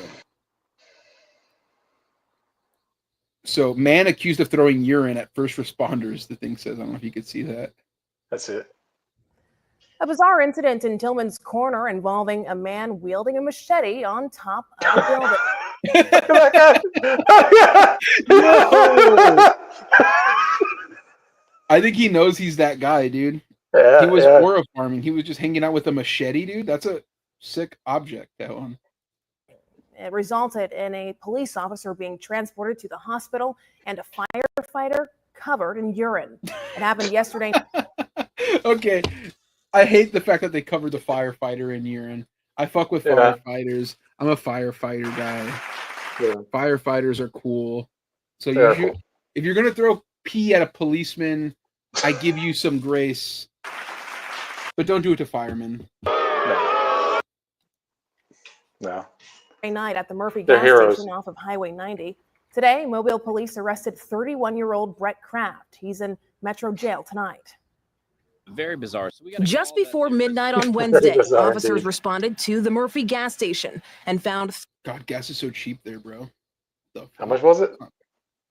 I'm seeing $277 for regular, $337 for premium. It's like it'd be upwards $5 over here. 31-year-old Brett Kraft had somehow climbed on top of the gas station building, wielding a machete. Officers tried to get Kraft to come down. Somehow it's because he had that dog in him. The fuck? They questioned his motives, his methods. Down, but they say he wouldn't budge. At that point, he was aura farming. There was a situation unfolding there that we needed some extra resources. Mobile Fire Rescue was called to the scene, as well as Alta Point mental health counselors, canines, and the SWAT team. But Brown says those extra resources still did not convince Kraft to come down. He began threatening officers. This is such a classic guy, by the way, this kind of dude right here, where his like head is is just like slightly too bloated for the rest of them. It's so sick. Mm-hmm. Yeah. I love this kind of guys. Yeah, he's definitely, that guy drinks for sure. Threatening officers not only verbally, but with bodily harm. There was a bottle of urine that what the possesses a subject man had to thrown. buy a suit like this? You know what I mean? It's not normal. No. But he's kind of like a Southern dandy kind of guy. This is That's like what the new era Southern dandy. Like Southern dandies now, they have to wear stupid suits like this, have their beards trimmed just this length. He's like Ted Cruz is like his kind of guy, you know? Down at the firefighters on scene. Brown says at some point police made it onto the roof, but that resulted in a SWAT officer getting sent to the hospital. Hoping to detain the subject peacefully. And So wait, no machete. Then how'd the guy get hurt? SWAT officer, what the fuck? I thought he was coming out. I thought he got hurt because the guy went Jason Voorhees on him. Would he just like tackle him? That's crazy. somehow was able to impact his face. That officer is recovering from What? a broken nose Impact and his other face. facial injuries tonight. So He he punched him. duffed him, bro. He got- Wait, he got- you got said socked in the face. you said out your best shooter, and this guy punched him in the fucking face, sent him to the hospital, and then he pissed on your fireman I wonder. I could see why he made that face in his mugshot. because he knew he was that guy. Yeah. He knew the new cool meat was going to call him that guy of the week.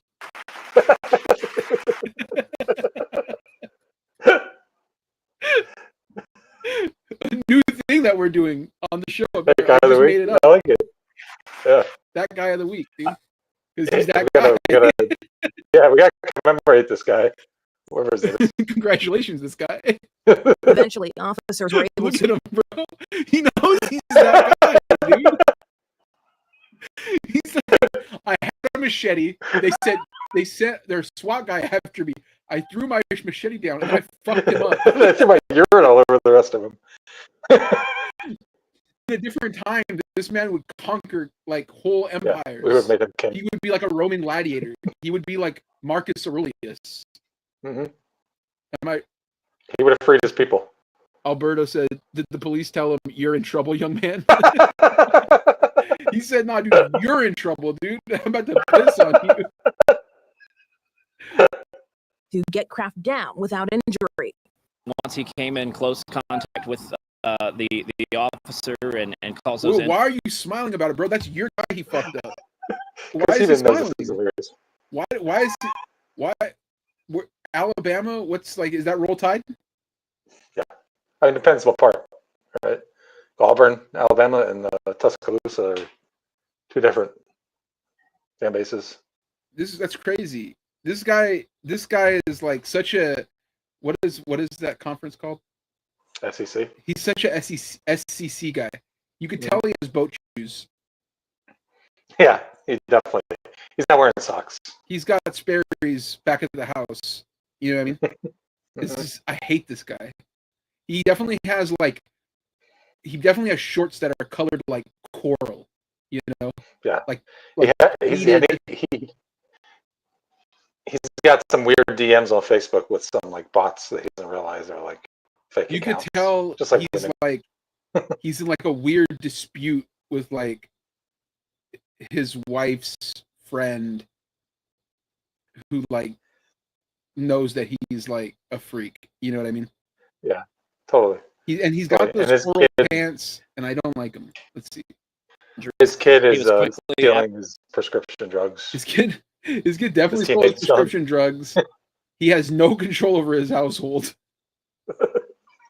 His household is in complete disarray. But he could put together an outfit His for the TV. his dad is cameras. ashamed of him. He has an older brother who's a hunter.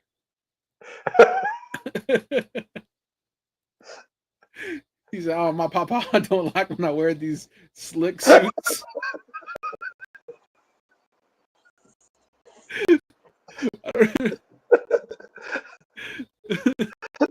Contact with the officer and cause those injuries. He was quickly apprehended at that point. After the incident, Kraft was transported to the hospital for evaluation. Gas station employees could not speak with us. No, I would hope not, dude. Hope we don't be I hope copycats. nobody else climbs to the top of the gas station with the machete, and then when we try to tell him to get down, he beats up one of us and then pisses on another one. Lightning can't strike twice, right? We're just glad he was able to come down and it was able to end peacefully.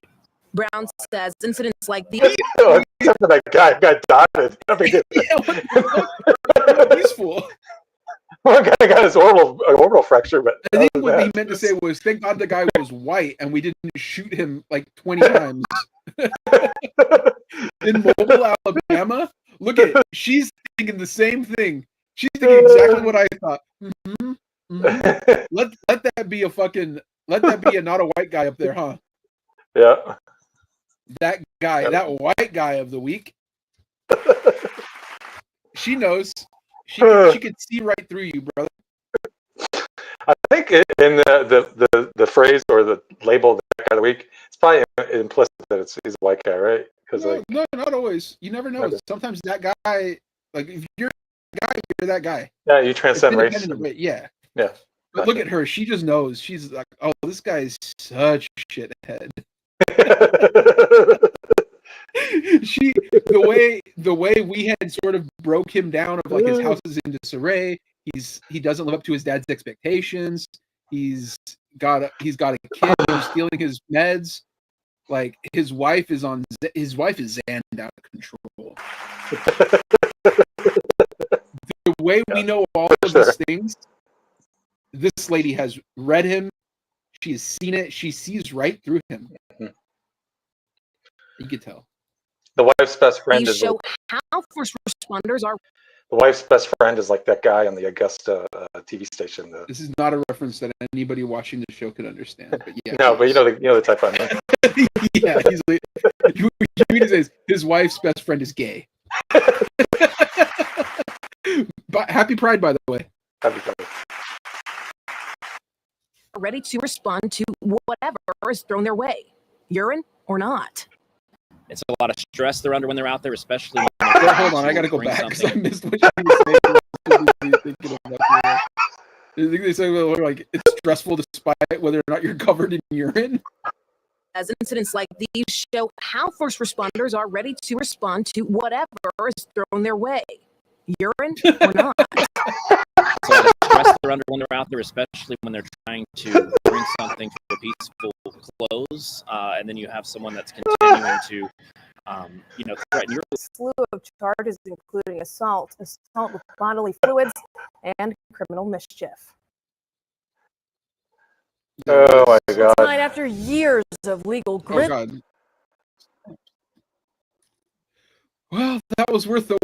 Hey, listen, I was right. I was like, it might be worth the watch. It was worth the watch. That was incredible. That was great content. I feel like we nailed that. We're not going to beat that content. In a comics podcast, you're not getting better than that. I'm sorry. No, they're not. Your favorite comics podcast is not going to talk about that.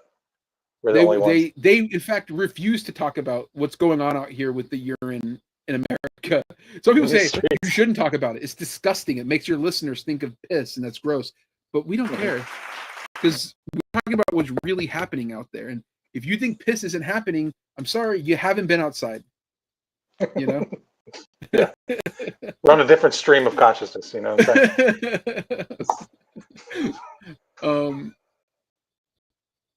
Anyways, let's flush that down the drain and move on to another subject. What's going on with LABUBUs, Tony? I mean, I just found out about LABUBUs like 2 weeks ago. Whatever that was, whenever you like took us on that journey one night. Yeah, so this is all news to me. Sometimes we'll like discover a thing and then we realize like the next week everybody's going to be talking about it. It was literally like the next day. Like I'd never heard of it, and then like the next day after, like we were just putzing around on the internet, like your internet crowd surfing, or like we usually do, channel surfing, And we're like, what's this LABUBU about? And we're like looking at these videos with these people. We're like, oh, this is crazy. This is crazy. And then the very next day, every video and all these people are talking about LABUBUs. It's funny because so for the audience who don't know, who aren't with it, who aren't sort of like tuned into what's going on, the second thing bigger than piss out right now is the LABUBU quiz. It goes piss, then LABUBU. Yeah. And I think there might be some crossover thing that we can do. If we can figure out a way to sort of capture the energy of piss, capture the energy of LABUBU, and combine them, that could be magic. But we need to work on that. We need to talk to somebody, figure out what's going on. But yeah, so LABUBUs are a Chinese doll, or it's a vinyl doll with like sort of a fursuit, and they're made to look like little sort of goblin creatures with sharp teeth, with devilish smiles, right? And their charms, they're like just little collectible things, but they have little hooks on them, so you can attach them to purses or belts or backpacks or whatever. People accessorize with these things, and the way to get them is sort of like the Chinese figured out. Okay, you know how people love like collecting stupid shit. What if you got the thing and you didn't know what it was when you bought it? So they do blind boxes where when you buy a LABUBU, you're getting a packaging and you don't know what's inside. So like every time you buy one, it could be one that you want. It could be one that fucking sucks. It'd be like if you went to buy an action figure and you're like, wow, this might be a really cool figure, or it might be a Hangman Adam Page. Oh, wow. It could be, it could be a fucking really. I mean, they're cards. They're baseball cards, but they're physical. They're like dolls. Yeah. Yeah. But yeah, they're like, you collect them like that. And for some reason, they've just captured the fucking zeitgeist. I think what I read was that initially it was because the girls of Blackpink started wearing them. Oh, that makes sense. They're movers and shakers. They're influencers. They, shape everything. We stand Rose here. Rose. That's our favorite. She's our number one girl. But she's the best. And all the girls of Blackpink, they all got LABUBUs. And but the market is going so crazy that now there's fake LABUBUs. They're called LAFUFUs. And they're as poppin' as the LABUBUs. But one thing that we haven't talked about is how there's the Chinese aspect of this is very interesting. So here's this article here. Monsters and memes. LABUBU dolls ride China's soft power wave. So like you're thinking, okay, well like no, because like you think about it, like when Hulk Hogan was the biggest guy, America was number one, right? You'd be like, why does he even give a fuck about this orange freak? He's bald, he's gross. He should be hated. He should be ridiculed and laughed at. But because he was a symbol of America, the whole world fell in love with the guy. You know what I'm saying? I was always a macho maniac. I'm talking about lesser places like Switzerland, Germany, things like that. Yeah, sure. Yeah. So the same thing is happening with LABUBU. It's not that they love this thing, it's that these guys are a symbol of China's rise to dominance on a global scale. So here's what a LABUBU looks like for those of you who don't know, who aren't hip. They look like this right here. So as you can see, we got the LABUBU dolls on display in Popland theme park in Beijing. So they're sold at a store called Pop Mart. But that's what they look like. So the article says ugly. The article says small, fuzzy, and bearing sharp teeth, Chinese toy maker Pop Mart's LABUBU monster dolls have taken over the world, drawing excited crowds at international stores and adorning the handbags of celebrities such as Rihanna and Cher. Do you believe in LABUBU after love? Yeah, Cher hopped on the LABUBU wagon. She's there, dude. Beijing-based Pop Mart is part of the rising tide of Chinese cultural exports, gaining traction abroad. Furry ambassadors of a cool China, even in places associated with more negative public opinion of Beijing, Beijing, such as Europe and North America. LABUBUs, which typically sell for around $40, are released in limited quantities and sold in blind boxes, meaning buyers don't know exactly which model they will receive. The dolls are a bit quirky and ugly and very inclusive, so people can relate. Interior designer Lucy Shatova told the AFP at a Pop Mart store in London, where in-person sales of LABUBUs have been suspended over fears that fans could turn violent in their quest for the toys. Now everything goes viral because of social media. And yes, it's cool. It's different. It's sort of like the new Cool Meat podcast. You know what I mean? It's new, it's cool, it's different. It's not like every other comic book podcast that everybody else listens to about boring shit. Like, they'd be like, oh, did you hear the new Deadpool comic? No one cares. No one gives about your process. No one gives a fuck about my process. I have the worst process. You know my process? I fucking get a pencil and I do this all day. This is my fucking process. Magic. Stupid. The dolls are a bit quirky and very inclusive, so people can relate. While neighboring East Asian countries such as South Korea and Japan are globally recognized for their high fashion, cinema, and pop songs, China's heavily censored film and music industry have struggled to attract international audiences. And with the country's best-known clothing exporter is fast fashion website Shein.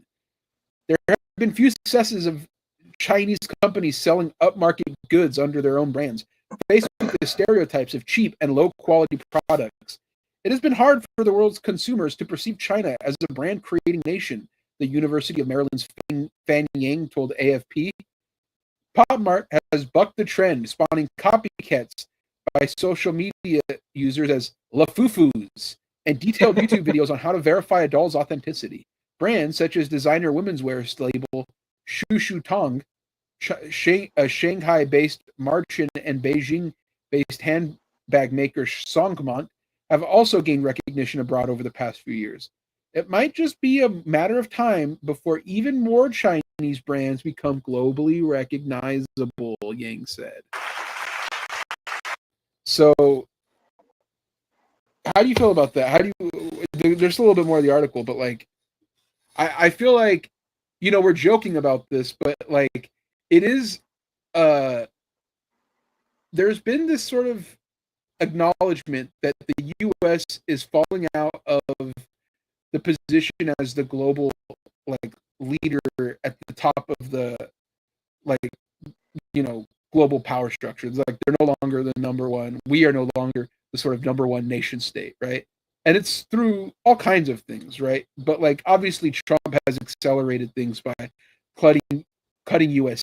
aid, like, you know, becoming a belligerent freak everywhere globally.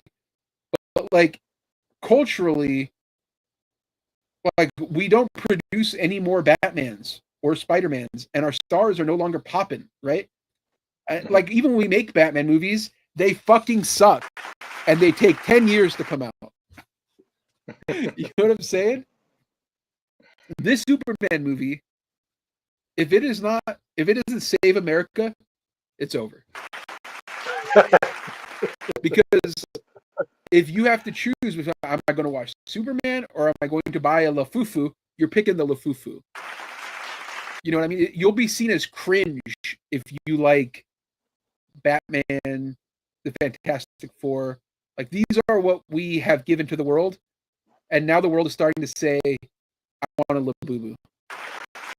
I would say the LABUBU carries more cultural currency than Superman at this point. LABUBUs are more poppin' than Superman. Yeah. I think it goes piss, LABUBU, Superman, like a steep drop. Where's the Fantastic Four? Maybe the D-Rex above him.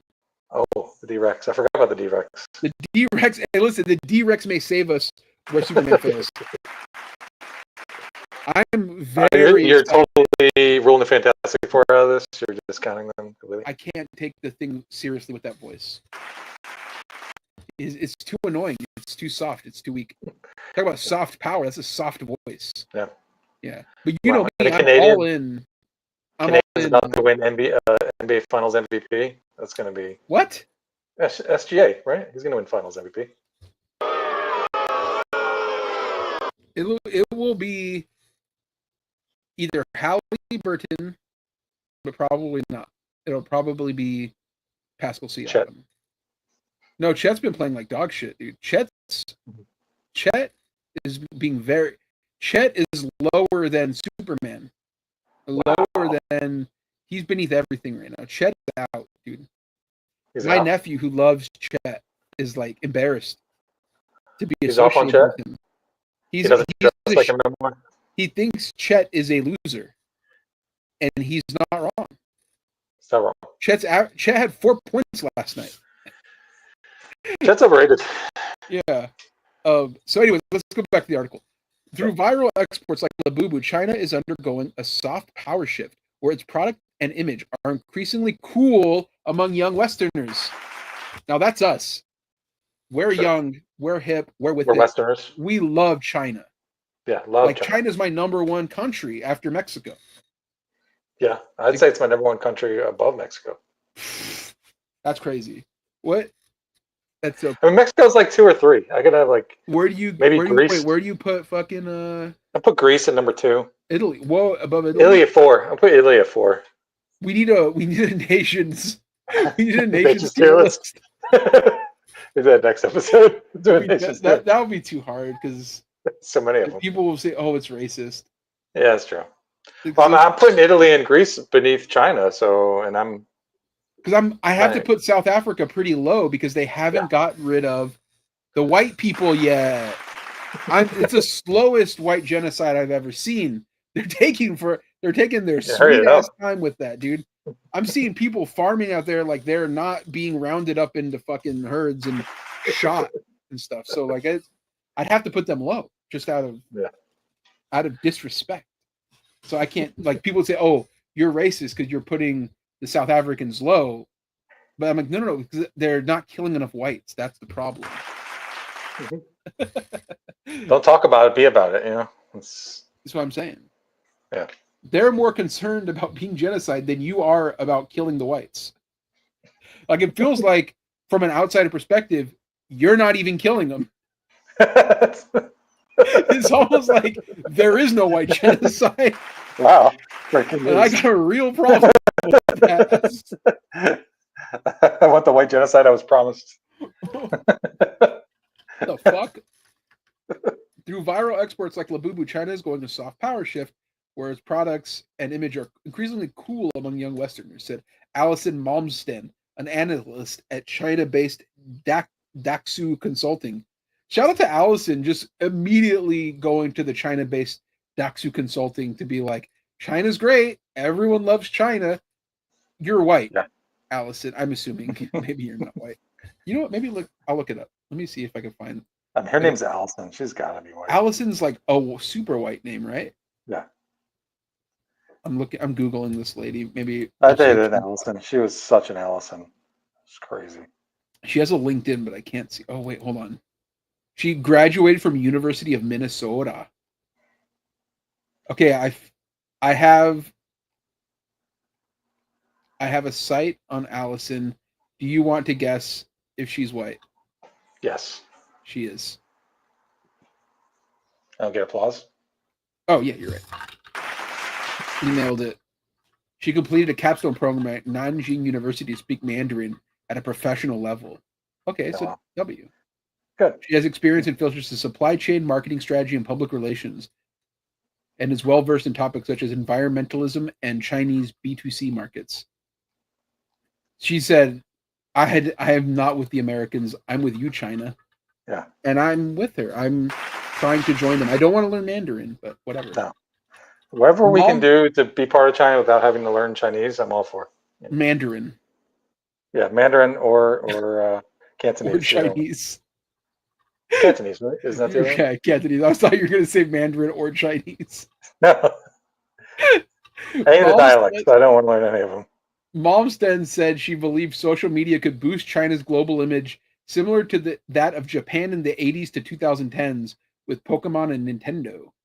Video app TikTok, designed by China's ByteDance, paved the way for LABUBU's ascent when it became the first Chinese branded product to be indispensable for young people internationally. Oh wow. Joshua Kurlenzik from the Council of Foreign Relations told AFP that TikTok probably played a role in changing consumers' opinions about China. I was about to say, like TikTok and these LABUBUs, these senators are going to try to ban LABUBUs next. They're going to be like, oh, these LABUBUs got like spy devices in them, and they're turning our kids communist. They might, dude. That's a great point. Like, you'd have to go into Congress, and you know what? I will be the jelly roll for LABUBUs. I will go to Congress looking like a fucking idiot and being like, y'all, nobody's talking enough about the LABUBU thing that's going on out here in the streets. There's a lot of people out here whose lives are being ruined by the LABUBUs. That's coming over from China. Listen, I like China and I like LABUBUs, but we need to figure out what's going on to these kids. That's what I would do. I would sort of win over hearts and minds. I didn't realize Jelly Roll was in the call. Sounds just like it. Joshua Kurlandzik from the Council on Foreign Relations. TikTok, which is officially blocked within China, but still accessible with VPN software, has over 1 billion users, including what the company says is nearly half of the U.S. population. Dude, I am not in that half. TikTok is the one social media I would never do. Never. Because I hate recording myself, you know. Yeah. I feel like that's for young people. Except for right now. The app has become a focus of national security fears in the United States, with the proposed ban seeing TikTok users flock to another Chinese app, RedNote, where they were welcome as digital refugees. I might get RedNote. A conduit for Chinese social media memes and fashion trends, TikTok hosts over 1.7 million videos about LABUBU. Cultural exports can improve the image of China as a place that has companies that can produce globally attractive goods or services, CFR's Kurlandzik told the AFP. I don't know how much, if at all, this impacts the images of China's state or government, he said, pointing to how South Korea's undeniable soft power has not translated to similar levels of political might. Well, that's also because they are still South Korea. Yeah, they're not China. What the fuck? Like, oh yeah, but you know, the South Koreans, they produce Blackpink and they're not the number one leader in the world. Yeah, because they're not fucking China.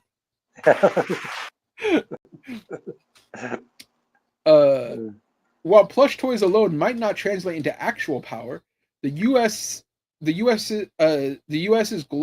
chaotic global images under the Trump presidency could benefit perceptions of China, said the University of Maryland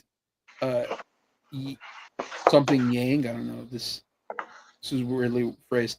The connection may take between the seeming decline of U.S. soft power and the potential rise in China's global image may reflect how deeply intertwined the two countries are in the minds of people whose lives are impacted by both simultaneously, she told the AFP. At the very least, LABUBU's charms appear to be promoting interest in China among the younger generation. It's like a virus. Everybody wants it. Wait, is that like a virus? Everybody gets a virus. They don't all want a virus. A Kazakhstani mother of three, Alenia Batolova, told the AFP at Pop Mart's theme park in Beijing. Qatari Mariam Hamadi, 11, posted for photos in front of a giant LABUBU statue. In our country, they love LABUBU, she said. So when they realize the origin of LABUBU is in China, they'd like to come to see the different types of LABUBU in China. So there it is. This is step one in China's run to rule the world. There's one comment on this article from someone named Heimer. They say, just hideous. I miss the old Beanie Babies. The old he says, I miss the 1980 Beanie Babies. Beanie Babies were in the 90s, dude. They were the 90s. I'm replying to this, actually. Yeah, Cabbage Patch Kids were in the 80s. This guy's a fucking idiot. Fake news. First of all, you know what? I'm going to show... Oh, wait, I need to sign in. Hold on a second. Hold on. Uh, I'm gonna screen share so we can craft the perfect comment to this idiot.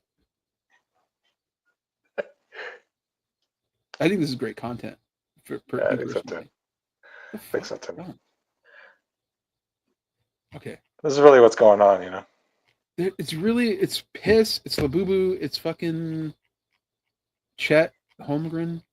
What Chet a pro Holmgren. wants. What the fuck? It took me to a different site. Oh, here it is. Here it is. Here it is. Okay. We're crafting the perfect reply here.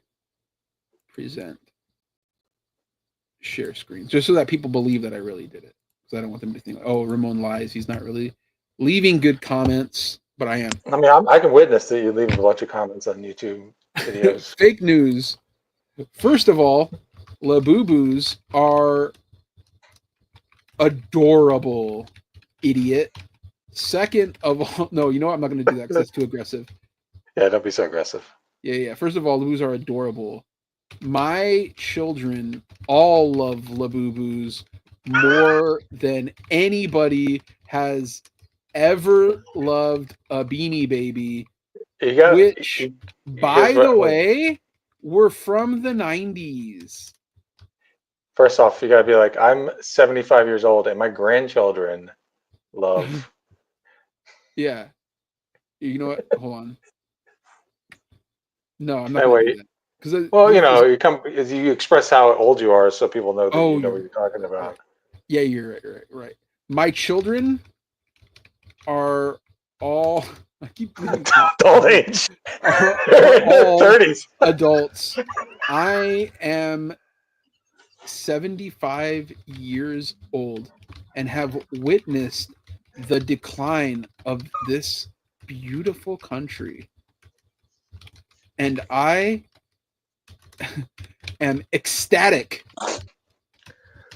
that we have LABUBUs now. LABUBU forever. You will submit. There it is. Perfect comment. Perfect. We did it. Ramon just said fake news. My comment's waiting approval. But wait. What? Yahoo News, approve it. What, who's looking at this? There's nothing I said here that is out of line. Hey, you didn't curse at them, name call. You didn't. That's crazy. I'm gonna keep an eye on this to let you know if it is doing, you know. So that's LABUBU. You hear about what's going on with Ethan Klein? I see he's suing people. You know what the context is? Yeah, because they watched his content puke. Yeah. So like they like reacted to it. I'm bringing this up first of all so we can put it in the title of the video because people love talking about drama, but also because we've been sort of regularly discussing Ethan Klein on the show. I feel like, you know, he's become such this weird figure where like to say that like I was a fan of his is a little bit of an overstatement. But I watched his show because I thought that he was courting a more progressive audience, and I thought he had left his like sort of disgusting, weird ways behind. But he hasn't. He's just sort of like shifted the way he is a freak. So recently he made a context nuke video. Oh, hold on. Alberto Reyes says, a friend got her 9-year-old daughter a LABUBU, and she brought him a video proving that it was fake. But that's cool though, because it's a LAFUFU. I want genuinely the most disgusting looking LAFUFU. I think that would be cool to have like one that's clearly fake, like could not be more fake. Like I want a Mexican LABUBU where it's like not even trying to be real. But you got to clip it on like your shirt when you go for your walks, you know. So I put it on my backpack when I get it. You know, I'm gonna get it. I'm in the market for a new backpack. I'll be getting one at some point soon. Maybe in the next. When I get a backpack, I'm hoping within a couple weeks here, I'll do a full review on the show. I'll let everybody know what's going on with this backpack. Everybody's wondering. But no, so Ethan Klein is suing 3 women who he is saying reacted to his video, which he asked for people to react to. But he's saying it's because they told people to watch their video instead of his, which is not transformative content because they didn't comment enough during the video, which is crazy because like one of the women, their video was like twice as long as Ethan's. It was like, so she obviously was pausing it to comment on it. So like how could he even claim that? But he's completely deranged. Like the articles for the lawsuit are like just insane rants about how like Hassan is like the Grand Mafia and stuff. Like he's like a guy. He's like a guy who colluded with Hitler. Then why didn't he sue Hassan? Is what I'm wondering. Because Hassan reacted to it. Well, first of all, that would be absurd, like to do that because Hassan reacted to half like of 8 hours. 8 hours. Yeah. But I'm saying like he just clearly that is transformative. But also like the thing that is like, here's the thing: Ethan Klein is a pussy, right? Yeah. So he's suing them because they don't have the resources to fight back in the court of law. So they'll have to settle. And it could be like something horrible, humiliating.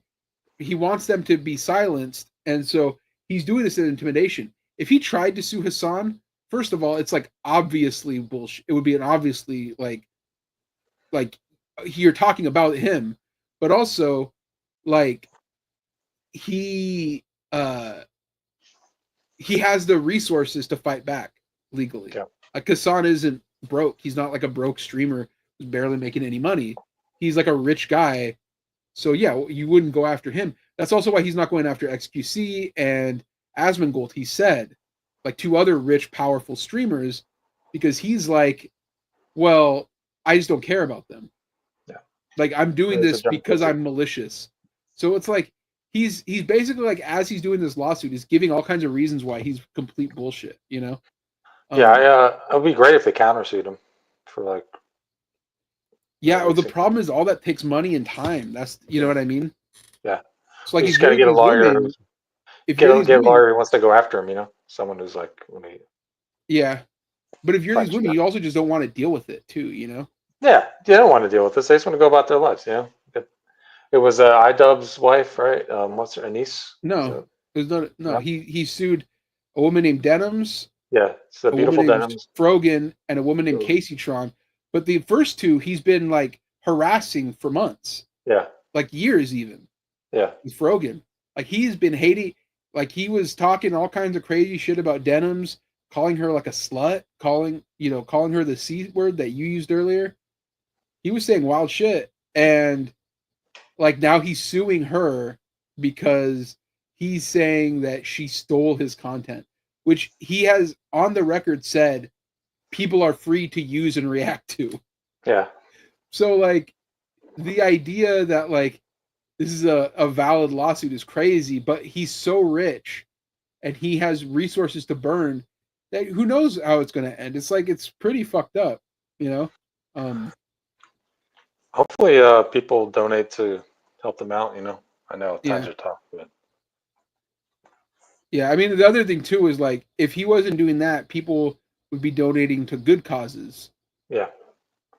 People, it's the whole thing is just a waste of energy and time and money, and it's just, you know, with real world shit going on, like him prioritizing himself at the center of this drama is like really sick.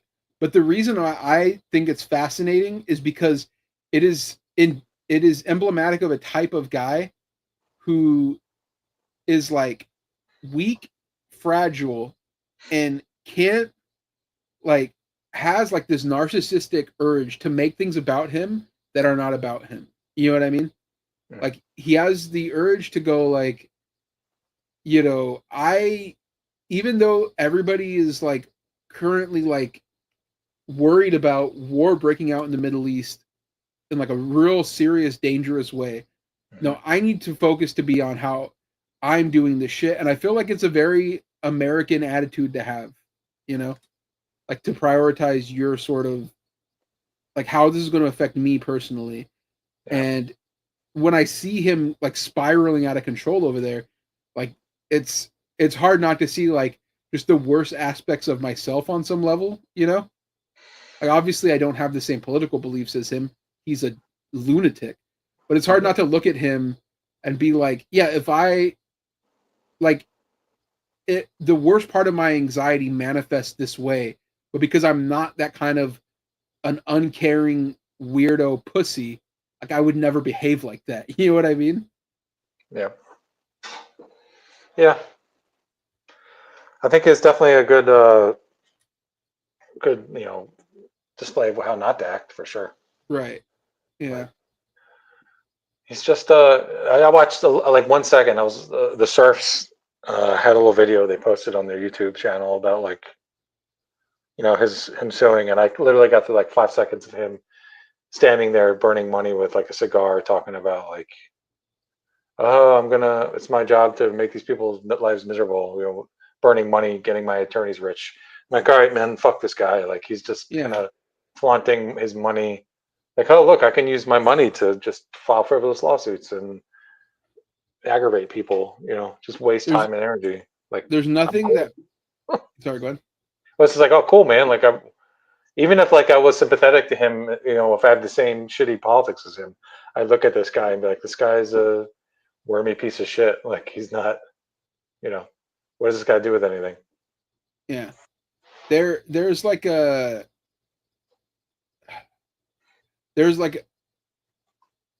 I get really happy when I think about how just like his podcast is failing.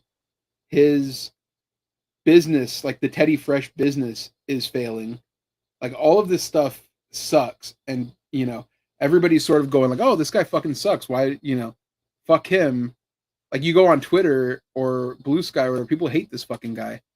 And like he's sort of insulated himself into this weird little fucking hug box where he can act like this and pretend like it's all good.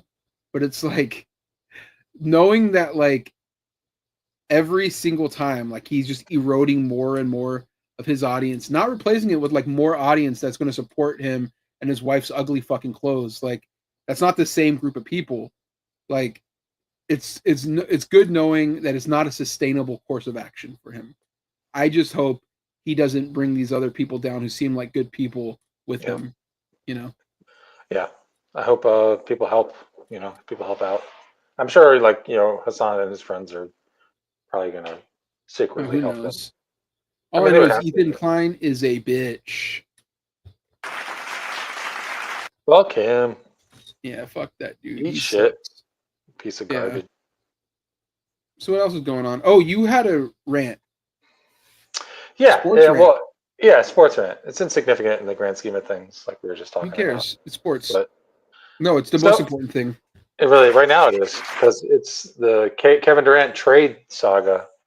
Mm-hmm. And it's not really important where Kevin Durant goes, because I don't think like any of the teams that he goes to, I don't think he's going to make any of them a champion. I don't think he's going to make the Rockets a champion. I don't think he's going to make the Miami Heat a champion or the San Antonio Spurs.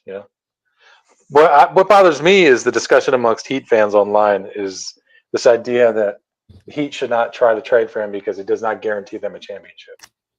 For the audience who doesn't know who Kevin Durant is, the context. There are people who don't know. Sure, he Kevin is. Durant, go ahead. You know him intimately. You can explain. Kevin Durant is at one point was one of the best players in the league, but he has this weird psychosis because he has never been the actual best player in the league ever. He won an MVP award, but that was only because it was like, we feel bad for this guy. But he was always considered the second best. And he played for a team called the Oklahoma City Thunder for a long time. He left that team to become a champion in Golden State, where everybody really wanted to be like, oh, he's the best guy on the team. But he didn't like it because the fans were always going to prefer Steph Curry because Steph Curry is one of the best to ever do it. And Steph won better one than, before him without him, so he and he proved won it. one after him. And won one after him, so it's always going to stick in his KD's craw. Steph is just a different level. Steph is a transcendent cultural icon that the way Kevin Durant never is. That's why I have to explain to you. You know, but he was really good. And then when he played for Golden State, he tore his Achilles, and I wouldn't say he was never quite the same player again because his game doesn't require a lot of explosiveness, but he's always been an attractive figure on a team because on paper it looks like he's doing a lot, but in the context of a game, he's not doing that much. He's actually not that good. He's a great scorer. He's a great scorer, but the game He's is more 7 than feet just tall. scoring. No, that's right. But he's 7 feet tall. He's a good help defender. I mean, he's not a negative defender. He doesn't have the heart of a champion. I would say he is like for a team like the Rockets or the Miami Heat who need a primary scorer who can get you 30 on any given night. He's perfect. Now, if you need him to do all this other stuff and to be a leader, he's not that guy. But he's also not toxic like some other guys. He's not like Ja or anything. He was toxic. He's a hooper though. He's not a culture guy though. No, but he's mellowed out as he's gotten older too. Like I've noticed that he's kind of, sure. He's approaching I like 40. Katie. I like him too, and even though it doesn't sound like it, he's flawed, but I like him. He's flawed. No, but he's he's a good player, and he can still score. And I feel like he's going to be 30. He's 37, just turning 37. Mm-hmm. And I feel like his game, he could probably score 25 a game when he's 42 years old. The way he plays, because he's a shooter and he's tall, and it's hard to hit that. It's hard to block that shot, and he's playing with other guys. So and he is currently at Phoenix the Warriors to play for the Nets. He left the Nets to play for the Suns. Now this will be his 15th team, and he's at the end of his career. Yeah. He's not that guy anymore. No, he's got 1 year left on his deal. He's gonna probably sign an extent. His whole deal is like I have 3 places I'll sign an extension: Miami, San Antonio, and Houston. So all these other teams, no one else wants to play for him. So my problem isn't necessarily with the idea of Kevin Garnett as a player or what he brings to the Heat, whether even he makes them a championship team. My issue is with fans who are, their mindset is if this doesn't guarantee us a championship, then we might as well not even make the deal. Because I'm someone who watches that team 82 games a year for the most part and watches them in the playoff runs. And I've suffered through some boring, shitty basketball for some time now, especially in the regular season. So if you're telling me that they can bring in a guy like Kevin Durant and not give up a lot for him, and it just makes the season that much more interesting. And I don't care if it guarantees us a title or not. If it guarantees us like 82 games of Kevin Durant or 60 games of Kevin Durant, I'd take that because that'd be much more enjoyable to watch as a fan than 82 games of Duncan Robinson and fucking Terry Rozier, And it's the mindset amongst fans online, and especially with Heat fans. I can't speak to all fan bases, but it's like this mentality of like, oh, well, if we're not the best team, then what's the point? Might as well just tank and just throw it all away. And that just to me is like so antithetical to sport and just enjoying being a fan and like wanting to watch a fun team, I don't get that. I don't get it. I don't get that mentality because like some of my favorite Heat teams to watch were not ones that won the title. They were just the scrappy young teams or, those cast-off teams that put it together and made a playoff run or something. I guess, though, I understand the mentality of, do you want to give up that much for Kevin Durant? Whatever it is. Yeah. Like, how much are you willing to give up for that? Like, yeah, and that's a conversation worth having, Like, but if he's not going to make them a champion, then you can't justify giving up all of that stuff. Well, that's fine. For 1 year of fun. Yeah, well, it depends. Like I said, if you don't have to give up too much, and that's a whole. I won't bore you with it. I'm not going to get people with the weeds of what the trade's going to be. And that to me is a valid conversation to be like, oh, do we give up Kel'el Ware or not? Because that's a sticking point, Kel'el Ware, right? And I'm even in my mind, I'm like, I don't know if I want to get rid of Kel'el Ware either. Like, he's 20 years old, he's 7'1". Like, who knows what he could turn into? Like, he's probably never going to be as good as KD is even now, but he might be as good as like a good solid NBA starter for 10 years. Do you give that up for 2 years of Kevin Durant? I don't know.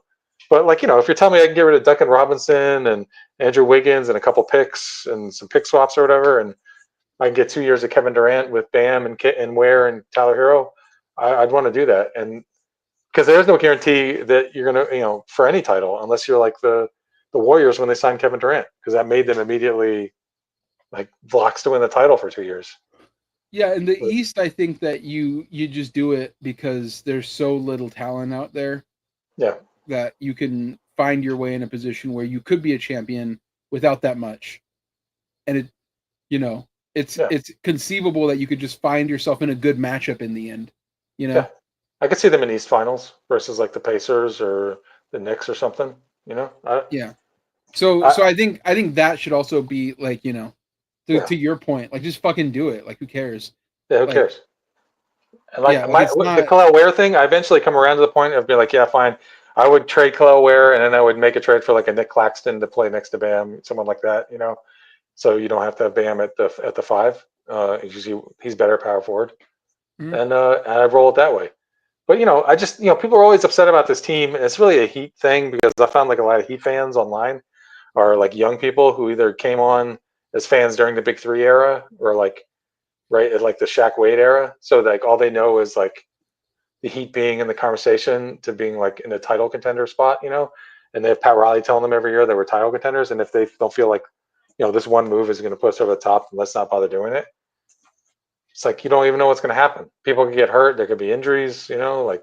What's funny is like, as a Warriors fan, I deal with a lot of similar stuff of like, I mean, people just want any trade because the Warriors are always so gun shy about that. Not as gun shy as the Heat, but they're pretty gun shy about making moves. And what they had been wanting for a long time was for them to just go all in, just trade the future assets. Who cares? Because you only have Steph Curry for this amount of time. You have to win now with him. Otherwise, you're squandering opportunities, right? So people loved when they got Jimmy Butler, and I love when they got Jimmy Butler. But then the funny thing is like there's this fraction of the audience who is younger, who came in since the dynasty started and ended, and they were like, we're ready for what's next. So we want like, look, like get rid of Steph Curry. Let us see Jonathan Kuminga, like as a star. Like why isn't he playing more? Like it's so fun. Nobody really says get rid of Steph Curry, but they definitely say get rid of Draymond, which I wouldn't do. No. Like They're together. currently. You got to. Steph and Draymond are probably, you got to keep them together until. But it's funny because like everybody who's a fan in sports sort of thinks that they know how they should run the team, and like the truth is that by and large the team usually is doing what's best for the team, especially teams that win a lot.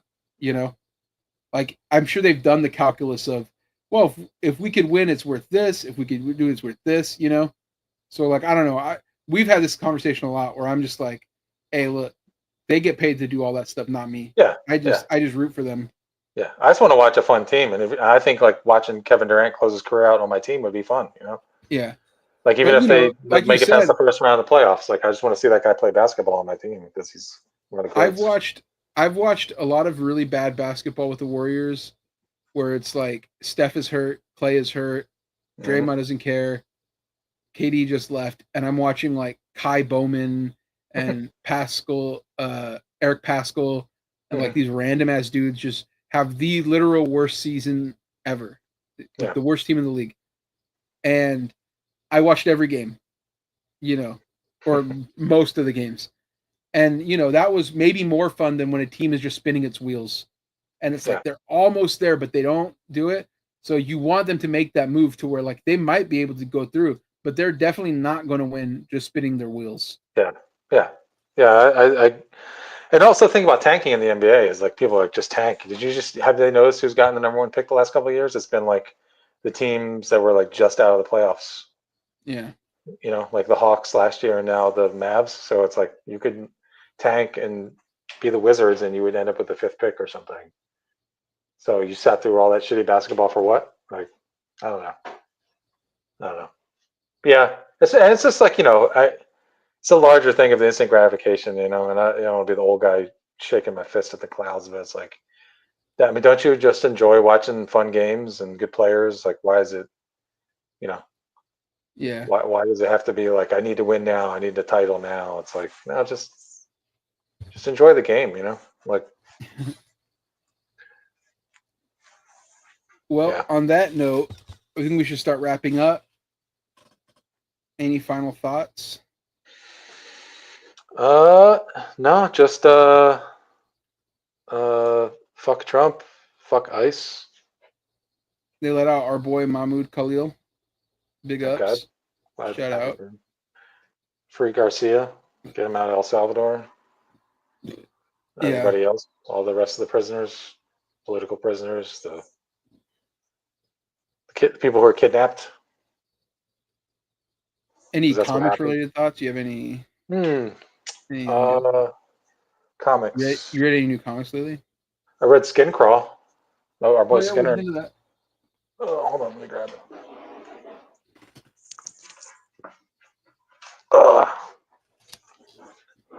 Skin Crawl. As you can see, I've gotten it right here. I got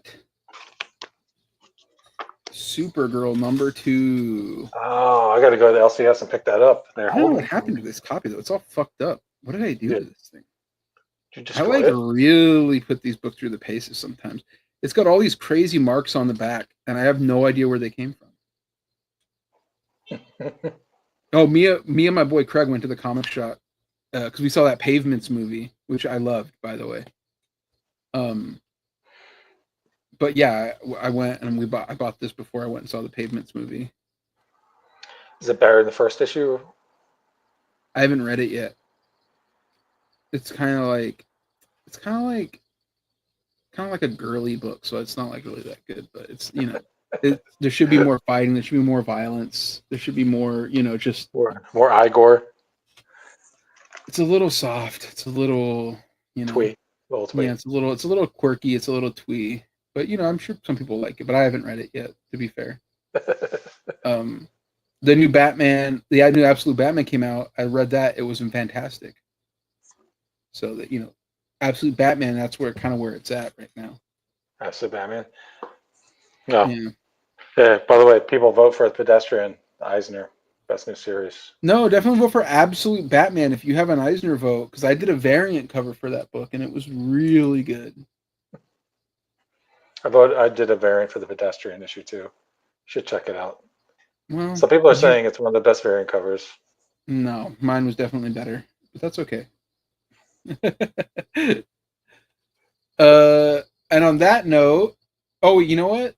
I thought there's something else. No. We have like 3 minutes though.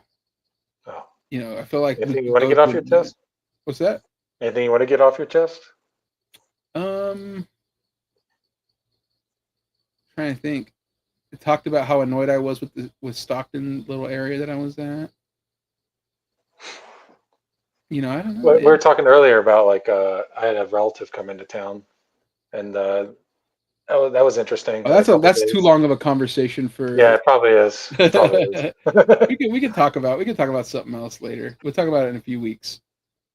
Oh, you know what? Jungle Cruise. See Jungle Cruise with The Rock, Dwayne The Rock Johnson. I love that movie. Let's just get into it. We need a sequel. We need a sequel because I was told there would be a sequel. The movie came out. I obviously didn't bother watching it. Why would I? It looks stupid as fuck. But then I watched it, and it was a magical journey through the jungle. And when I was done, I was ready to watch the sequel. But I'm like, where is it? It's not on the app. So I Google, well, when is it? Is it coming out this year? I'm like, am I just getting ready to go see it in theaters? I look it up. It's not there yet. It's nowhere because they never fucking made it. When they should have, because the movie was fantastic. It was like The African Queen, but sort of more with a Dwayne The Rock Johnson kind of vibe to it. Yeah, let's bogey a little more Dwayne The Rock Johnson. Yeah, it's sort of like if you made a movie like African Queen, but instead of it being a beautifully shot sort of romance, action, adventure, comedy, if instead it was Dwayne The Rock Johnson. So, you know what? If you haven't seen it, run, don't walk to watch. Tweet at The Rock. Tweet at The Rock. Tweet at Disney. Ask them, where is my Jungle Cruise 2? We should start a campaign, a letter writing campaign. Make Jungle Cruise 2. The fans are demanding Jungle Cruise 2. We want to know what's going on with Tony Wolf. That's what The Rock's name is in the movie. I like it. Same as Tony. Wolf. And I like it. Lobos, like Via Lobos. Oh my god, it's made Oh for my us. God, it's like, holy shit. Is that Oh my the... Wait, it might not... Hold on. Maybe his name isn't Tony Wolf. Let me... No. I'm looking up... Oh, I'm looking up the name because I... Isn't he a Spaniard or something in that movie? Frank Wolf. Oh, Frank Wolf. That's So cool. almost. But Frank is like the Tony of a different kind of thing. Frank is the Tony of Franks. Yeah. Yeah. I want Jungle Cruise 2. I say Jungle 2, still cruising. Yeah, cruise again. So anyways, thank you very much for joining us. We got there. We tweet at Disney, tweet at Michael Iger, tweet at Dwayne. Tweet at Dwayne The Rock Johnson, tweet at Emily Blunt, tweet at who else was that? Jack Whitehall, you know. Tweet at them all, tell them we want Jungle Cruise 2. And we'll catch you next week. Hope everybody is doing well.